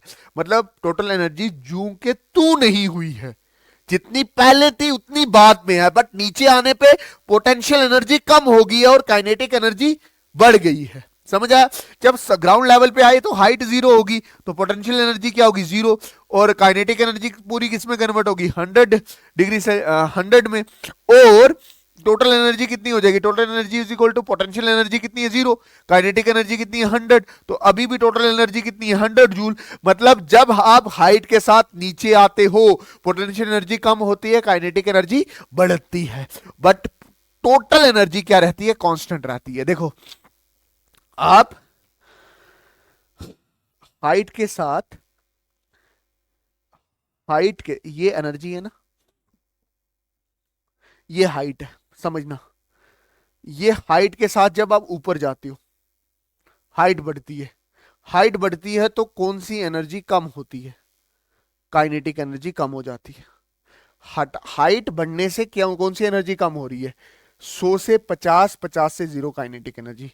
हाइट बढ़ने पे कौन सी एनर्जी बढ़ रही है? Potential energy. और कौन सी एनर्जी कांस्टेंट रह रही है? कौन सी एनर्जी कांस्टेंट रह रही है? दैट इज टोटल एनर्जी जो है वो कांस्टेंट रह रही है, दैट इज 100 जूल।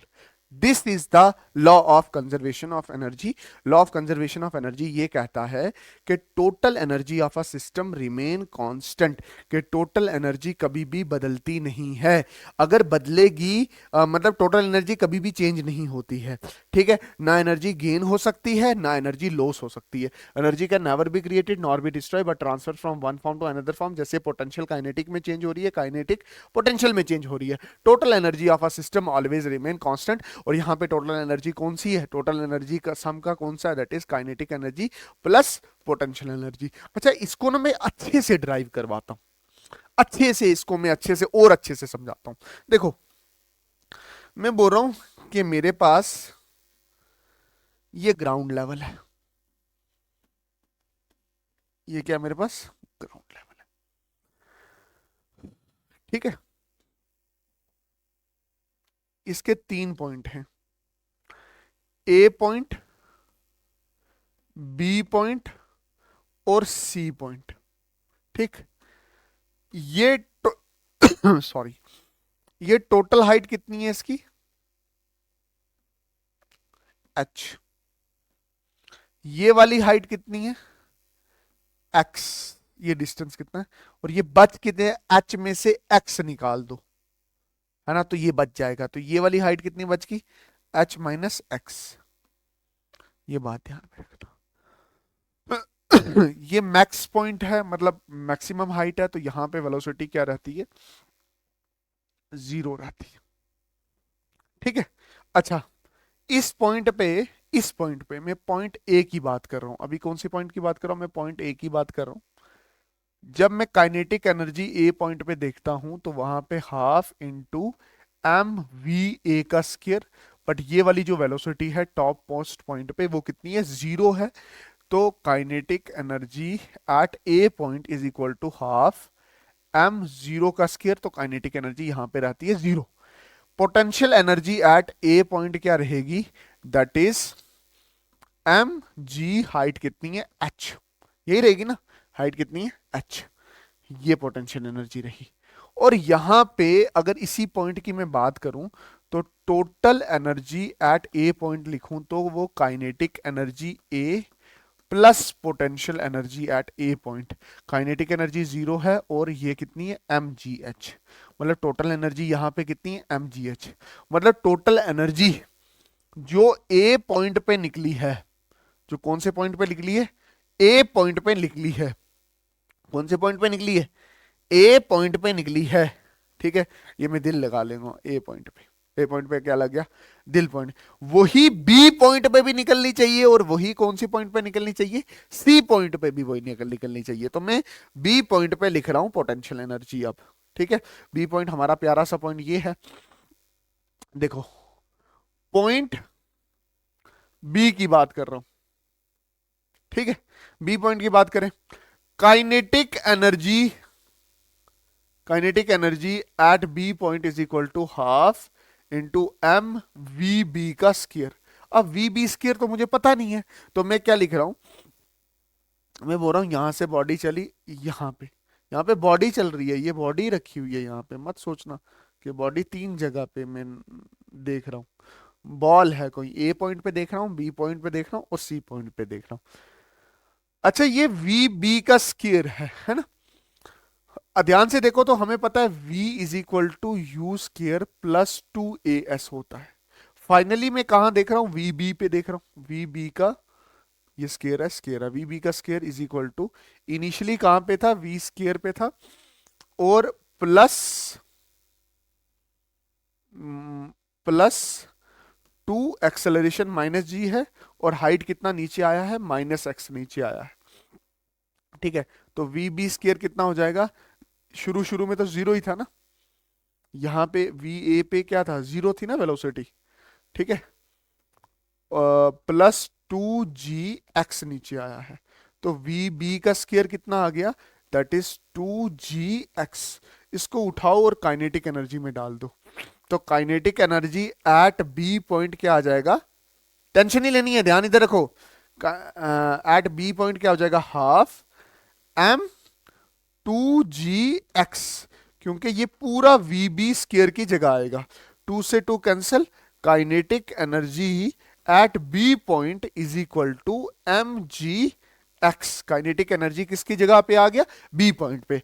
अभी पोटेंशियल एनर्जी निकालना बाकी है, potential energy, potential energy at B point is equal to m g, height कितनी है बी पॉइंट की, h minus x, h minus x, तो potential energy at B point, और height कितनी है, ये हाइट तो है, बी पॉइंट की हाइट कितनी है, एच माइनस एक्स है ना, तो इसको मैं क्या करूंगा, एम जी एच, यहां पे मल्टीप्लीकेशन और फिर अंदर मल्टीप्लीकेशन, ये कितना हो जाएगा, एम जी एक्स, ये मेरे पास क्या आ गई, that is potential energy at B point.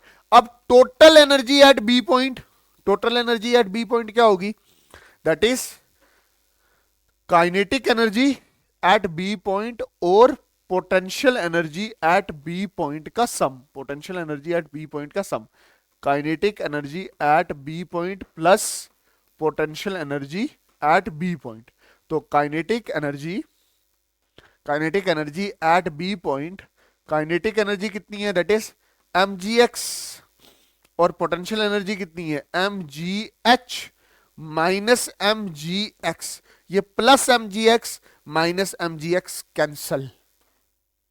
Total energy अभी भी बी पॉइंट पे क्या निकली है, total energy at B point is equal to m g h. मतलब टोटल, मतलब ए पॉइंट पे भी टोटल एनर्जी कितनी है, that is m g h. B point पे भी टोटल एनर्जी कितनी है एम जी एच। अब आगे मैं चलूंगा, आगे मैं चलूंगा, आगे मैं चलूंगा कौन से पॉइंट के लिए, सी पॉइंट के लिए। कौन से पॉइंट के लिए, सी पॉइंट के लिए। आगे मैं कौन सी पॉइंट के लिए चलूंगा, सी पॉइंट के लिए। ठीक है, सी पॉइंट में इधर बता देता हूं, पूरा मिटा देते हैं ना, मुझे नहीं लगता ये जरूरत था कि, क्योंकि मैंने पेज मोड कर दिया होगा। ठीक है, इसको मिटाते हैं, सी पॉइंट को डिस्कस करते हैं। डायग्राम यही रहने वाली है ना, नहीं तो बेकार हो जाएगा, समझ नहीं आएगा आपको। ठीक है, पूरी कोशिश कर रहा हूँ यार आप लोगों को समझ आए।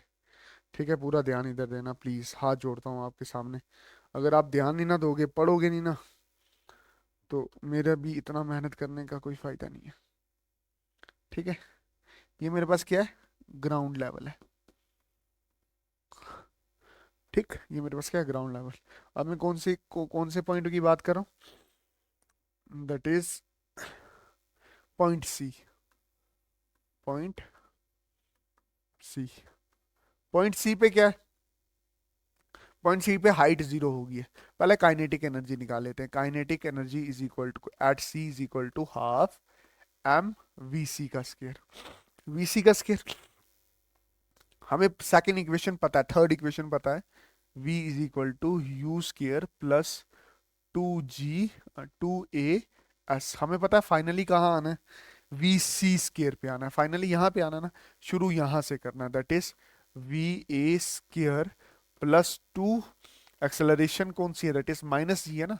यहाँ पे क्या एक्सेलरेशन लग रही है इस बॉल पे, ये बॉल गिर रहा है ना यहाँ से, ये बॉल गिर रहा है, तो इस बॉल पे कौन सी एक्सेलरेशन लग रही है, that is a is equal to minus g लग रहा है। ठीक है, और हाइट कितना नीचे आ रहे हो आप, एच हाइट नीचे आ रहे हो, तो ये माइनस जी माइनस एच नीचे आ रहे हो। ये बात समझ आई कि नहीं है, तो v square is equal to, ये आ जाएगा zero, plus minus minus plus, plus two g h. तो वी सी का स्क्वायर किसके बराबर है, that is two g h. इसको उठाओ और इधर रखो, तो kinetic energy at C point is equal to half m, v C square की जगह क्या लिखेंगे, टू जी एच। ये और ये cancel, kinetic energy at C point is equal to m g h. ये सी पॉइंट की क्या आ गई, काइनेटिक एनर्जी आ गई। फिर उसके बाद इसी पॉइंट की मैं टोटल एनर्जी निकाल रहा हूँ। काइनेटिक एनर्जी निकाली, पोटेंशियल एनर्जी भी निकालो। Potential energy at C point is equal to m g, यहाँ पे हाइट जीरो है, बिल्कुल लो लेवल पे आ गया। लो लेवल पे आ गया ना, आप देखो ना खुद, लो लेवल पे आ गया है, हाइट जीरो है, बॉल नीचे आ चुका है। तो potential energy at C point is equal to m g into zero is equal to zero. तो टोटल एनर्जी की बात करोगे तो यहाँ पे क्या आ जाएगी, kinetic energy plus potential energy.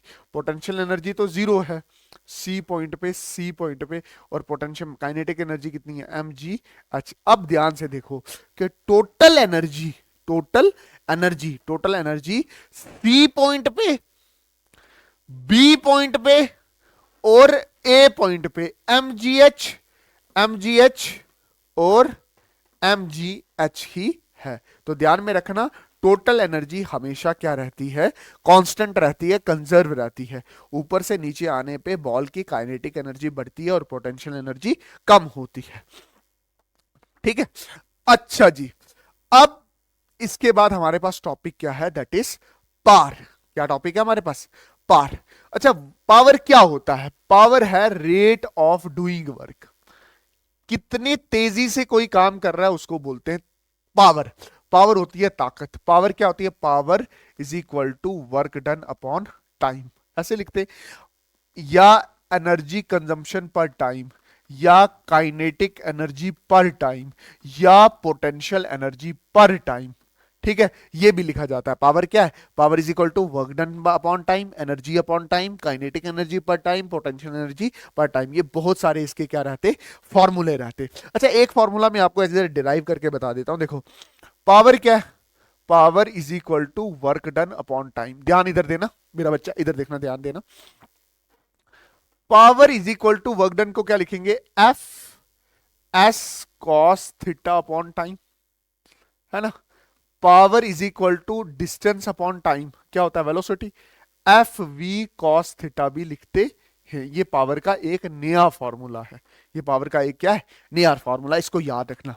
अच्छा, पावर की यूनिट कैसे निकालते हैं? देखो, power is equal to work done upon time. Work की क्या यूनिट है? That is joule. और टाइम की क्या है? सेकंड। जूल अपॉन सेकंड को ही क्या बोलते हैं? वॉट कहते हैं। अच्छा, इसके डायमेंशंस कैसे निकालेंगे? हमें डायमेंशन निकालने के पूरा प्रॉपर पता है। देखो, power is equal to work done upon time. Work done पहले डायमेंशन क्या निकाल चुके हैं? M L two T minus two. और यहां पे क्या? टाइम। टाइम की पावर 1 है, ये ऊपर चला जाएगा तो ये कितना आ जाएगा? M L two T minus two. ये टी 1 है, ऊपर जाएगा तो -1 आ जाएगा। When bases are same, powers are added. तो ये कितना हो जाएगा? M L two T minus 3। ये इसके क्या आ जाएंगे? डायमेंशंस आ जाएंगे। अब मेरी बात ध्यान से सुनना। 1 किलोवाट का मतलब क्या हो गया? किलोवाट का मतलब हो गया, किलो का मतलब होता है एक नंबर, 1000 मतलब होता है इसका, 1000 वॉट मतलब है इसका, या 10 रेस टू पावर 3 वॉट मतलब है इसका। ठीक है, इसके बाद मेगा। मेगा होता है 10 raise to power 6 watt, 10 lakh watt बोलते हैं जिसको। 1 एचपी का मतलब होता है 746 वॉट। ये और यूनिट है किसकी? Others unit of the power. Power की और यूनिट कौन सी है? That is 1 kilowatt, 1 megawatt and 1 horse power, HP. HP horse power को क्या बोलते हैं? That is 746 what, 746। अच्छा, commercial unit of energy. Commercial unit of energy क्या होता है? इसको क्लास 10th में भी बहुत सारे टीचर बहुत अच्छे से पढ़ाते हैं। कमर्शियल यूनिट ऑफ एनर्जी क्या होता है? बच्चा, आपको जो समझ नहीं ना आ रहा, आप एक काम करो, पीछे जाओ, 5 मिनट और दो उस टॉपिक को, आपको अच्छे से समझ आएगा। कमर्शियल यूनिट ऑफ एनर्जी का मतलब क्या होता है कि वो एनर्जी की यूनिट जो आप कमर्शियली यूज करते हो, डे टू डे लाइफ में यूज करते हो, वो क्या होती है? दैट इज 1 CU होती है, जो किसके बराबर होती है? 1 किलो वाट आर। अच्छा, बचपन में मैं एक गलती करता था। क्या गलती करता था? जब मुझे मैं यहां पे वाट सुनता था ना, तो मैं ये सोचता था कि ये कहीं ना कहीं कमर्शियल यूनिट ऑफ पावर है, कमर्शियल यूनिट ऑफ पावर है, पावर है। बट ये ऐसा नहीं है, बट ये ऐसा नहीं है। ये एक्चुअल में कमर्शियल यूनिट ऑफ एनर्जी है। ये एनर्जी की यूनिट है, ये पावर की यूनिट नहीं है। 1 CU क्या है? दैट इज एनर्जी की यूनिट, पावर की यूनिट नहीं है। अच्छा देखो, किलो का मतलब कितना होता है? किलो का मतलब होता है 1000। किलो चला गया, वॉट वैसे ही रहा। 1 घंटा, 1 घंटा, ये आर है ना, ये आर है। आर को लिखते हैं 3600 सेकेंड। ठीक है, ये वॉट, ये सेकंड। इसको मैं ऐसे लिख सकता हूं 3600, ये 1000 है तो इसके 3 जीरो लिखूंगा, और ये है वॉट सेकंड। वॉट सेकंड को लिखते हैं जूल। क्या लिखते हैं?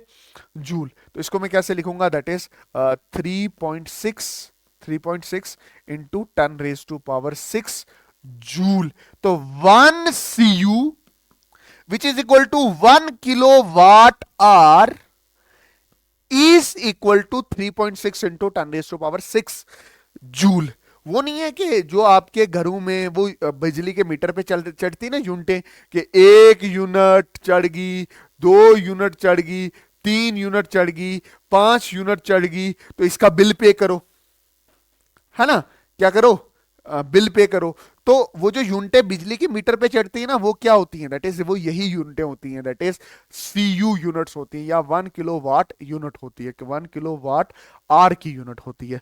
ये शायद तकरीबन तकरीबन 1 रुपए की होगी। अगर 1 रुपए की है तो 1 यूनिट चढ़ने पे 1 रुपया देना पड़ेगा, 100 यूनिट चढ़ने पे 100 रुपया देना पड़ेगा, 1000 यूनिट चढ़ने पे 1000 रुपये देने पड़ेंगे, 500 यूनिट चढ़ने पे 500 रुपये। वो स्टेट टू स्टेट वेरी करता है, कहीं 2 रुपये होते हैं, कहीं 2.5 रुपये होते हैं, कहीं 5 रुपये होते हैं। अगर 2 रुपये की 1 यूनिट हुई CU, तो 10 के 20 रुपए देने पड़ेंगे, 50 के 100 देने पड़ेंगे, 200 के 400 देने पड़ेंगे, है ना, 1000 यूनिट्स के 2000 रुपए देने पड़ेंगे। समझ आ गया नहीं? तो ये याद में रखना, कमर्शियल यूनिट ऑफ एनर्जी कौन सी यूनिट है? वही यूनिट है जिसको आपका वो मीटर चेक करने वाला नहीं आता, वो चेक करता है कि यार कितनी यूनिटें चढ़ी हैं, कितनी एनर्जी आपके घर ने खाई है। तो वो यूनिट होती है, that is commercial unit of energy, that is 1 CU। अच्छा जी, देखो सुनो, कोलिशन। कोलिशन क्या होता है? द कोलिशन का मतलब होता है जब एक चीज दूसरी चीज से टकराती है, या एक जगह पे दो चीजें आने की कोशिश करते हैं, उनको बोलते हैं कोलिशन। उसको क्या बोला जाता है? कोलिशन। कोलिशन का मतलब क्या हो गया? जब दो चीजें एक जगह आने की कोशिश करते हैं, उसको कोलिशन कहते हैं। उनको क्या बोलते हैं? कोलिशन कहते हैं। जैसे आपने देखा होगा कि फुटबॉलर यहां से जा रहा होता, फुटबॉल इधर से जाता है, तो वो किक नहीं मारता, तो वो कोलिजन होती है। आपने देखा होगा फाइट सीन में पंच मारते हैं, तो ये जो मुक्का होता है वो दूसरे के फेस पे क्या करता है? कोलाइड करता है। The act of colliding are coming violently into the contact is called collision. Collision mediate the transfer of energy and momentum between the particle. Collision होने से क्या चीज ट्रांसफर होती है? मोमेंटम ट्रांसफर होता है और एनर्जी ट्रांसफर होता है। एक दृश्य में आपको दिखा देता हूं। मैं बोलता हूं ये मौलवी M1 था, ये मौलवी M2 के साथ जाके टक्कर खाई, ये U1 से दौड़ रहा था, ये U2 से दौड़ रहा था। ये बिफोर कोलिजन की सीन है, ये ड्यूरिंग कोलिजन का सीन है, M1 M2।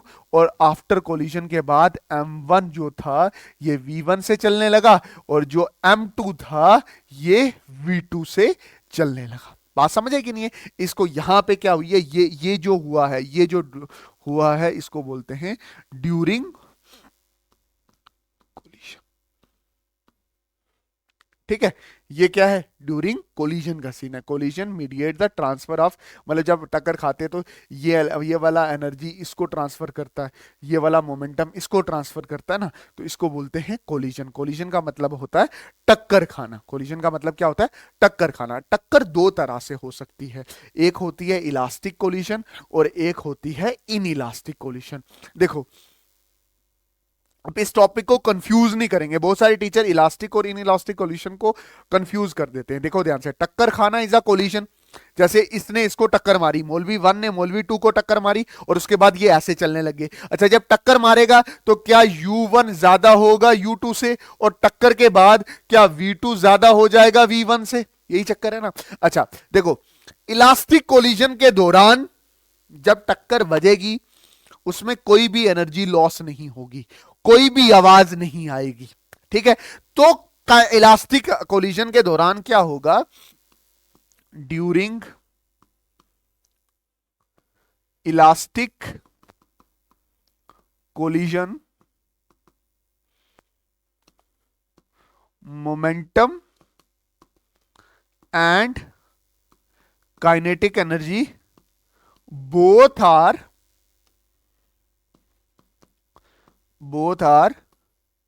Conserve. Kinetic energy और मोमेंटम दोनों क्या हो जाते हैं? कंजर्व हो जाते हैं। आवाज नहीं आती। जैसे फॉर एग्जांपल ये कोलिशन है ना, ये कोलिशन है, आवाज आ रही है ना आपको? ये इलास्टिक कोलिशन नहीं है, यहाँ पे एनर्जी कंजर्व नहीं हुई, यहाँ पे एनर्जी क्या होगी? लॉस होगी साउंड एनर्जी में। ये बोल रहा है कोलिशन ऐसी हो जिसमें कोई एनर्जी लॉस ना हो।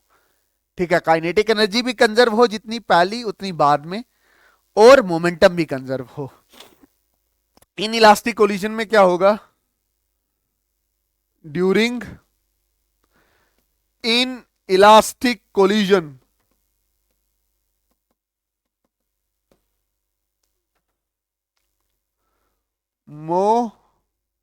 Momentum is conserve. मोमेंटम तो कंजर्व हो जाता है, but kinetic energy is not. और जो एक दूसरे के साथ ना चिपक जाती हैं बॉडीज। मतलब body one and body two, पहले ये U1 से चल रहा था, ये U2 से चल रहा था। आफ्टर कोलिजन ये दोनों चिपक जाएंगी, M1 M2, और ये कॉमन वेलोसिटी V से चलने लग जाएंगी। Elastic collision, in elastic collision. Elastic collision में मोमेंटम और काइनेटिक एनर्जी दोनों क्या रहेंगे, कंजर्व रहेंगे, और इन इलास्टिक कोलिजन में सिर्फ मोमेंटम कंजर्व रहेगा। मैं इस चीज का पूरा पूरा ध्यान रख रहा हूं कि ये लेक्चर 1 घंटे में खत्म होना चाहिए, ठीक है, क्योंकि मैं बोर्ड पॉइंट ऑफ व्यू से करवा रहा हूं, मैं आपको इतनी बड़ी बड़ी चीजें नहीं करवा रहा, ठीक।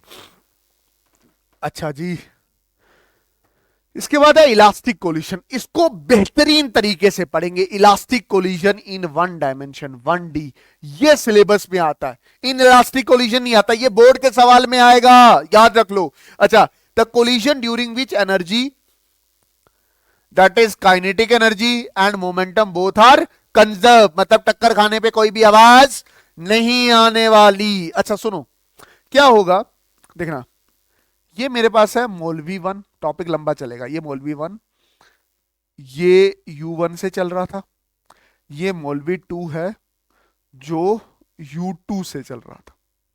ये कब का सीन है, बिफोर कोलिजन, बिफोर कोलिशन, ठीक है, ये कब का सीन है, बिफोर कोलिजन। फिर क्या हुआ, जैसे ही मौलवी वन ने मौलवी टू को धक्का मारा, क्यों मार सकता है, क्योंकि U1 बड़ा है U2 से। ये कब का सीन है, ड्यूरिंग कोलिशन का।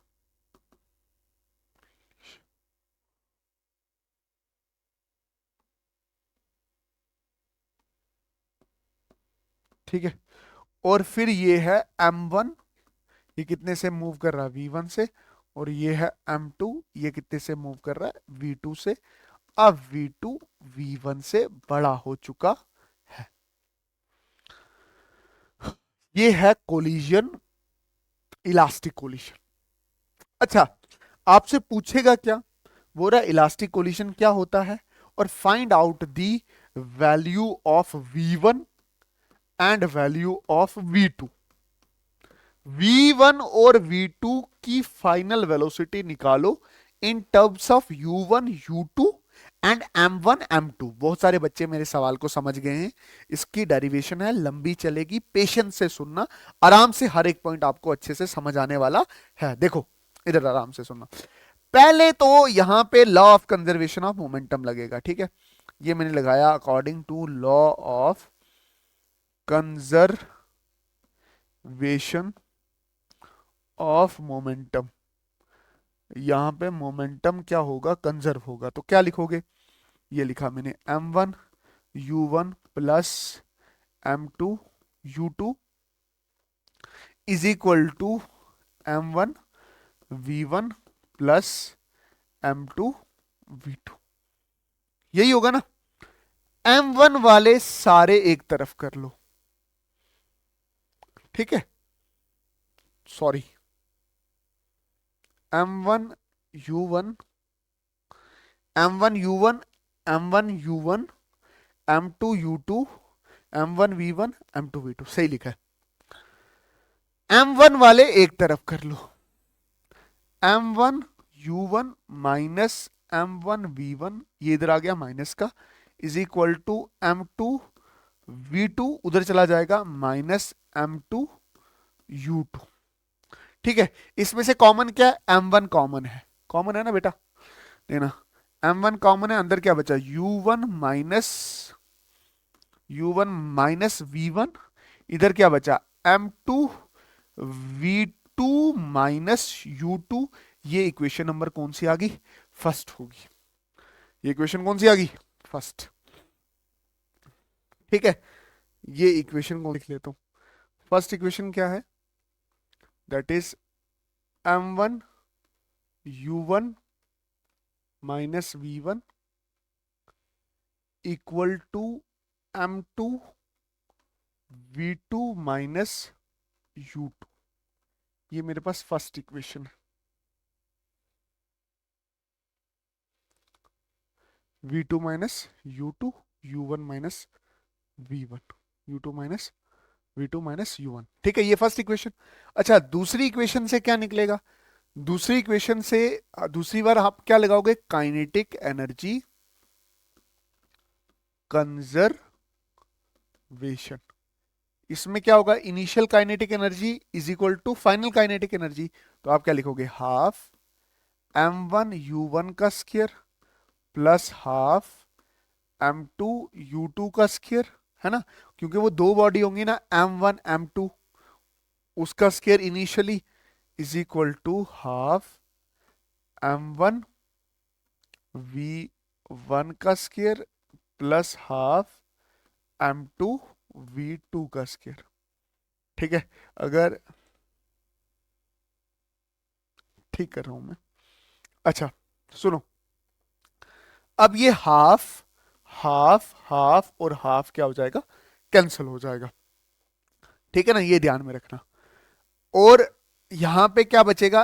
m1 u1 का स्क्वायर प्लस m2 u2 का square is equal to m1 v1 का स्क्वायर प्लस m2 v2 का स्क्वायर।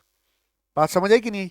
अब फिर m1 को एक तरफ ले आओ, m1 u1 का स्क्वायर माइनस m1 v1 का स्क्वायर, ये इस तरफ चला जाएगा और ये इस तरफ चला जाएगा, is equal to m2 v2 का स्क्वायर माइनस m2 u2 का स्क्वायर। ऐसे ही होगा ना।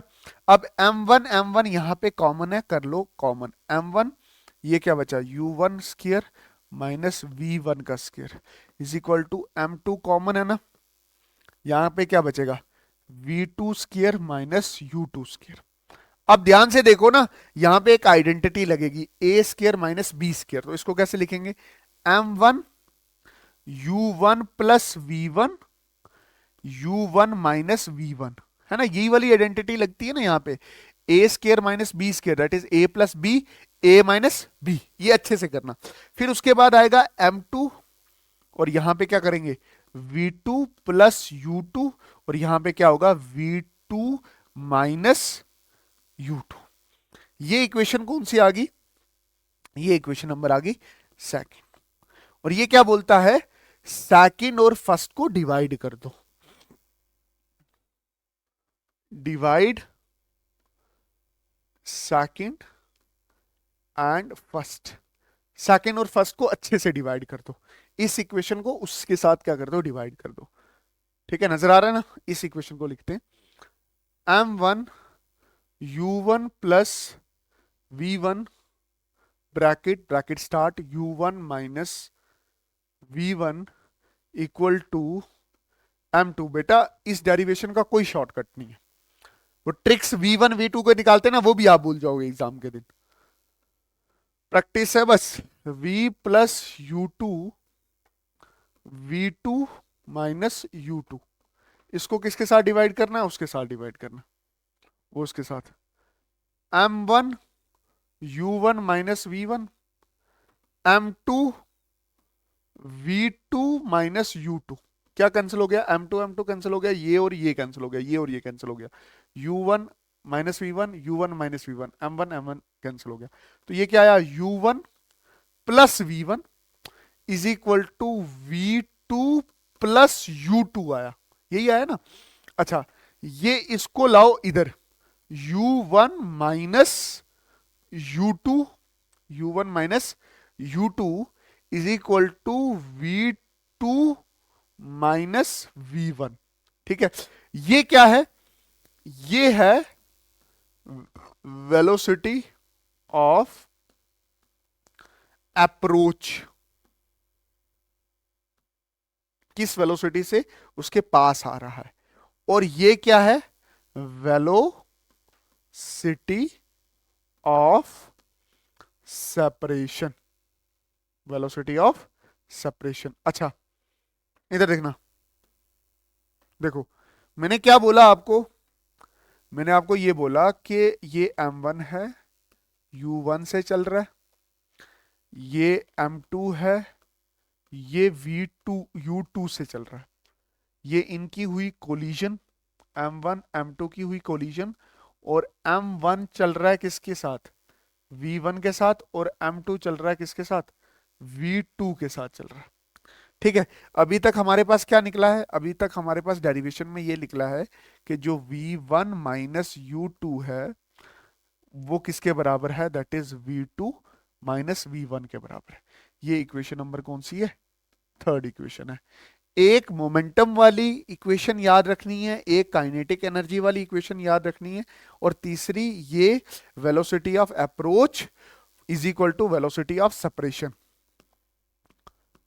वेलोसिटी ऑफ अप्रोच, वेलोसिटी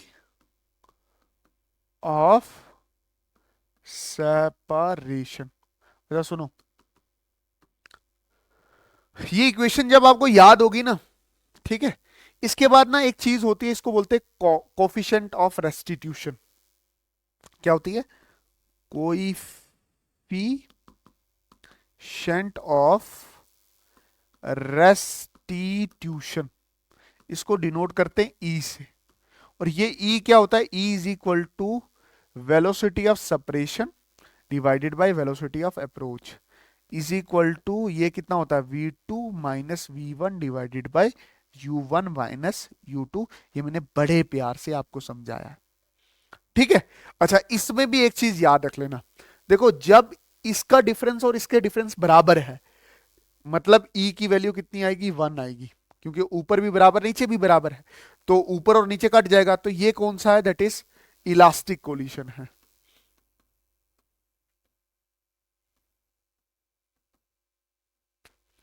ठीक है। अच्छा, फिर अगर E की वैल्यू 1 से कम हो, E की वैल्यू क्या हो, 1 से कम हो, तो मतलब फाइनल वाली एनर्जी क्या है, कम है, मतलब यहां पे एनर्जी कंजर्वेशन नहीं है, तो ये क्या है, that is elastic collision. But ये प्योरली इलास्टिक नहीं है, मतलब कुछ ना कुछ एनर्जी साउंड में लॉस हो गई है, तो ये वाला क्या है, प्योर इलास्टिक, प्योर इलास्टिक। ये इलास्टिक है, मतलब इसमें टकराने पे आवाज आई है, बात समझे कि नहीं, क्योंकि फाइनली हमारे पास वेलोसिटीज क्या आ रही है, कम आ रही हैं, और अगर ई की वैल्यू 0 होगी, मतलब फाइनली चिपक गई हैं और दोनों एक ही वेलोसिटी से मूव कर रही हैं, तो ये क्या है, in elastic collision.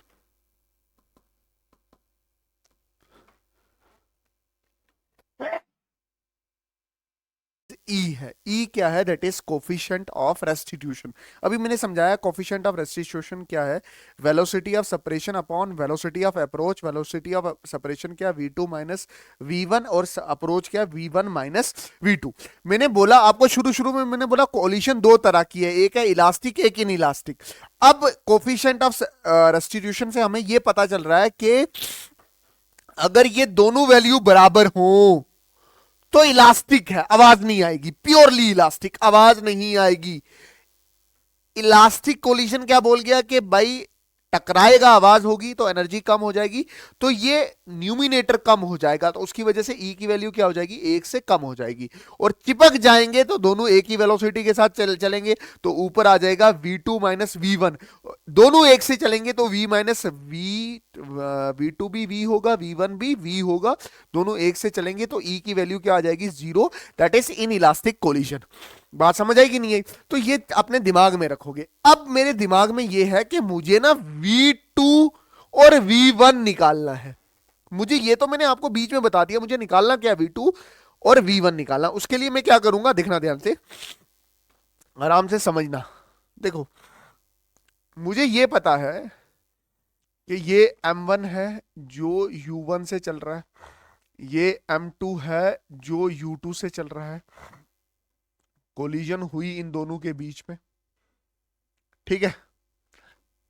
M1 V1 से चलने लगा और M2 V2 से चलने लगा।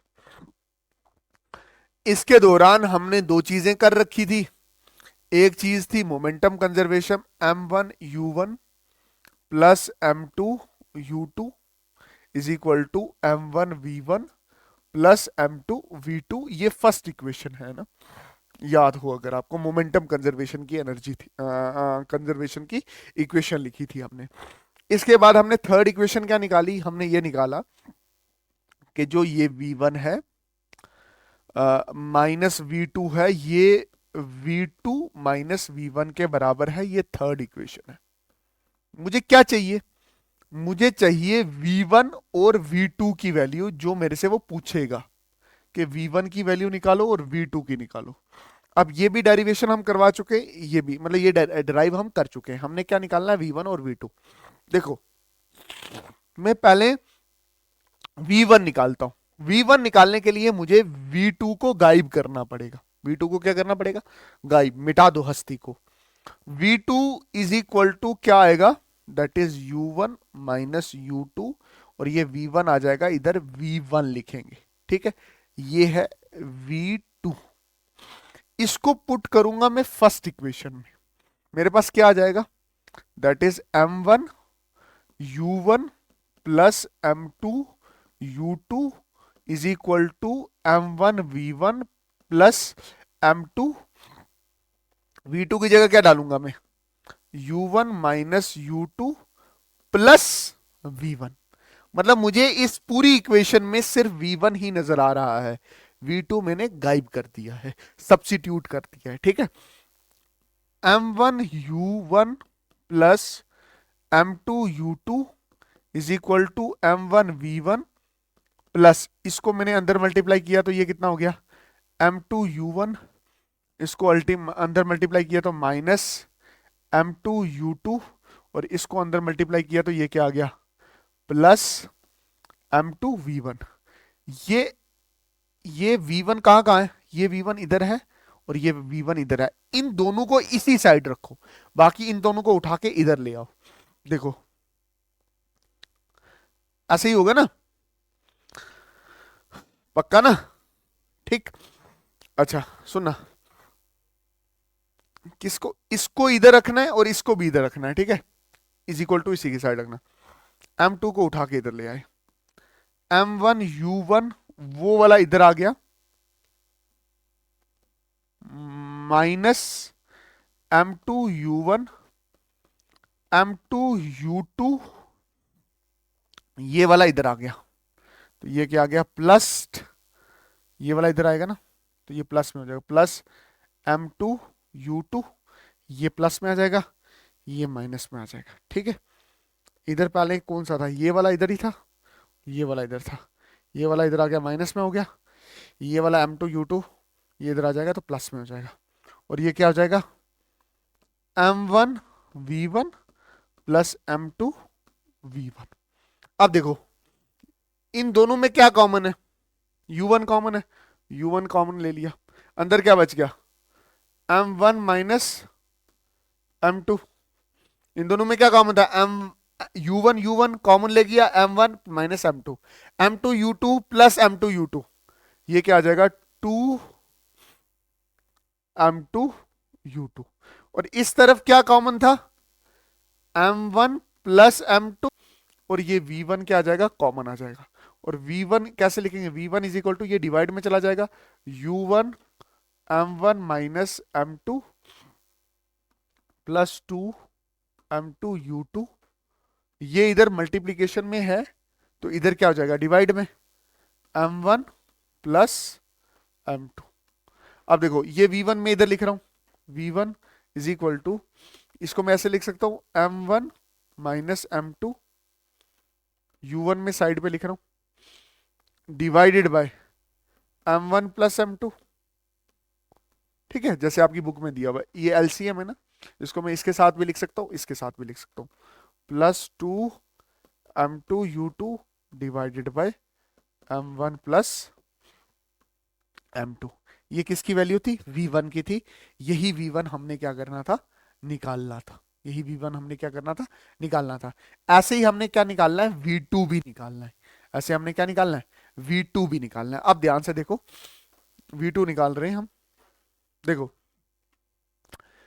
हमें पता है कि ये बॉडी M1 है, ये U1 से चल रही है, ये बॉडी M2 है जो U2 से चल रही है, यहाँ पे कोलिजन हुआ है M1 M2 का, और फिर ये बॉडी है M1 V1 से चल रही है, और ये M2 है जो V2 से चल रही है। ठीक है, बार बार मैं इसलिए ड्रा कर रहा हूं ताकि आपको दिमाग में बैठ जाए। हमें पता है पहली इक्वेशन से मोमेंटम कंजर्वेशन है M1U1 plus M2U2 is equal to M1V1 plus M2V2। मैं स्लो स्लो भी इसलिए बोल रहा हूं ताकि आपको समझ आ सके कि हमने V1 और V2 निकालना है। अभी हम V1 निकाल चुके हैं, अब V2 निकालना है। ठीक है, ये इक्वेशन नंबर फर्स्ट के लिए चले थे हम। जब थर्ड इक्वेशन क्या थी, that is U1 minus U2 is equal to V2 minus V1। मुझे V2 निकालना है तो V1 को रिप्लेस करना पड़ेगा। तो V1 उठा के मैं इधर ले आया, V1 इक्वल टू V2 ऐसे ही है, ये इधर चला जाएगा तो माइनस U1, ये वाला इधर चला जाएगा तो ये प्लस U2 हो गया। ये मेरे पास क्या है, V1 की इक्वेशन है। इसको मैं इस जगह डाल दूंगा, और ये वाली इक्वेशन थर्ड मैंने मानी थी अगर आपको याद हो। तो मुझे जब मैं इसको इसमें डालूंगा तो मेरे पास सिर्फ V2 ही बचेगा। ठीक है, देखो करके देखते हैं। M1 U1 plus M2 U2 है ना, इज इक्वल टू M1 ऐसे ही, अंदर क्या बचा, that is V2 minus U1 plus U2 plus M2 V2। देखो क्या V1 बचा, नहीं बचा। V1 दिख रहा है कहीं, V1 दिख रहा है, देखो V1 कहीं नहीं दिख रहा, V1 नहीं ना दिख रहा। जब V1 आपको नहीं दिख रहा तो आपको U2 कॉमन है। अभी भी आप इसको ऐसे लिखो, M1 U1 plus M2 U2 is equal to, इसको अंदर मल्टीप्लाई करो, M1 V2, इसको और अंदर मल्टीप्लाई करो, माइनस M1 U1, इसको और अंदर मल्टीप्लाई करो, plus M1 U2 plus M2 V2। अब एक चीज ध्यान में रखो कि मुझे इधर चाहिए क्या, मुझे इधर V2 चाहिए, इस तरफ V2। बाकी बाकी बाकी जो है ये दोनों वो सारे इस तरफ आ जाएंगे, ये वाला इस तरफ आ जाएगा, इस तरफ, और ये वाला इस तरफ आ जाएगा।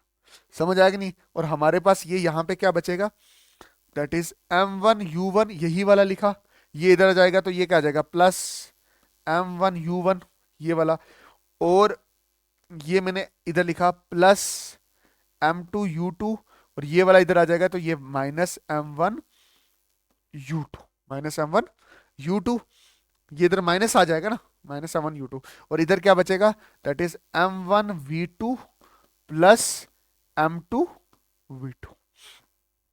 ठीक है ना, समझ आया ना किस तरह से किया है मैंने। इस तरफ मैंने V2 कॉमन रखने के लिए, क्योंकि मैंने निकालना ही V2 है। अब देखो M1U1 प्लस M1U1,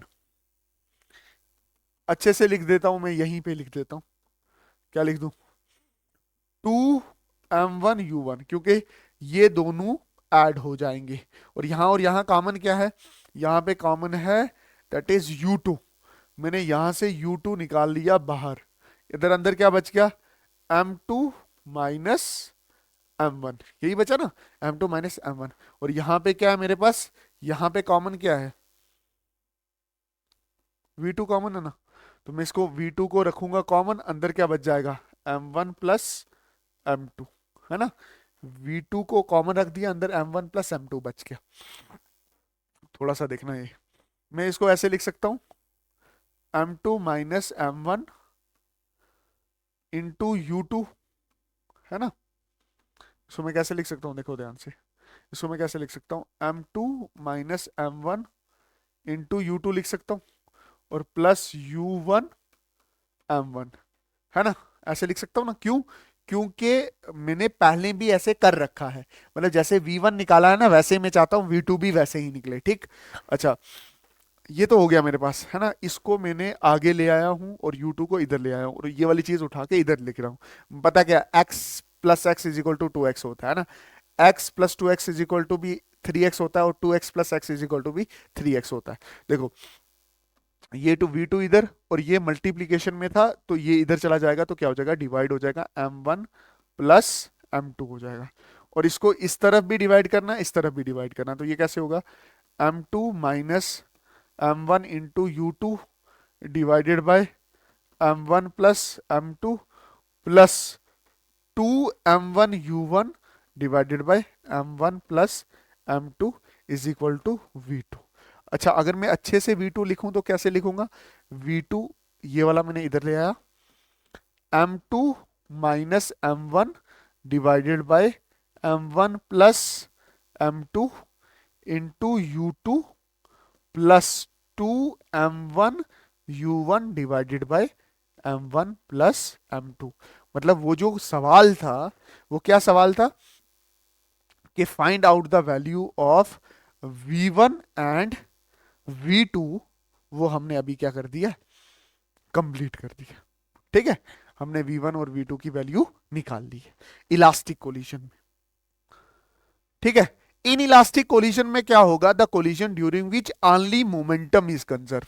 मतलब ये बॉडी है ना m1, ये चल रहा है u1 से, ठीक है, ये m2 है, ये चल रहा है u2 की वजह से।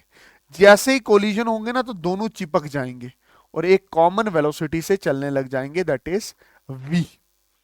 ठीक है, तो इनकी सेम वेलोसिटी होगी, मतलब ये दोनों एक ही वेलोसिटी से चलेंगे और v वेलोसिटी से चलेंगे, तो इसमें सिर्फ मोमेंटम कंजर्वेशन होगी। कैसे, m1 u1 plus m2 u2 equal to m1 plus m2 whole multiply by v।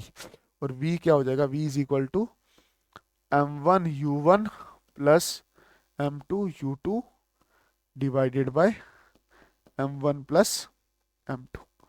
ये हमारे पास क्या है, common velocity with which these two object are moving. अच्छा, ये हमारे पास क्या था, इन इलास्टिक कोलिजन। हालांकि आपने इलास्टिक कोलिजन ही बहुत अच्छे से पढ़ना है। इलास्टिक कोलिजन में आपने v2 निकालना सीखना है, 2 से 3 बार इसको प्रैक्टिस करना। इन इलास्टिक कोलिजन में v1 निकालना सीखना है। अच्छा, आपको ना ये वाली डेरिवेशन, ये वाला निकालना आ गया ना, ये वाला मतलब ये वाला क्या, velocity of approach is equal to velocity of separation, आपको मतलब हाफ पोर्शन आपका हो जाएगा। ठीक है, ये हमारे पास था लेक्चर। ठीक, अब हु, अच्छा यहां पे हमारा वन शॉट था वर्क एनर्जी पावर पे। थैंक यू सो मच कि आपने ये वीडियो भी बहुत पूरी अच्छे से देखी है। इसके नोट्स मैं टेलीग्राम चैनल पे डाल दूंगा। टेलीग्राम चैनल का लिंक मेरे डिस्क्रिप्शन में पड़ा हुआ है, बहुत सारे बच्चे ज्वाइन हो चुके हैं। और ये नोट्स जो कलर्ड में आपको दे रहा हूं पीडीएफ फॉर्म की शक्ल में, ये बिल्कुल फ्री हैं, बिल्कुल फ्री हैं। मैं आपसे 1 रुपया भी चार्ज नहीं कर रहा, बस हदिये पे आपसे बस ये बोल रहा हूं कि पढ़ो पढ़ो पढ़ो। और अगर कोई डाउट है उसको कमेंट सेक्शन में पूछो, मेरे नंबर पे कांटेक्ट करो। इवन कि आज मैंने अपना नंबर भी टेलीग्राम में डाल दिया था। Thank you so much. मिलते हैं किसी और नई वीडियो में। नजीर, बशीर, नाजिया, फिरदौस, तब तक के लिए अल्लाह हाफिज, अल्लाह राखा, शुभ रात्रि, जय हिंद, वंदे मातरम, वंदे मातरम।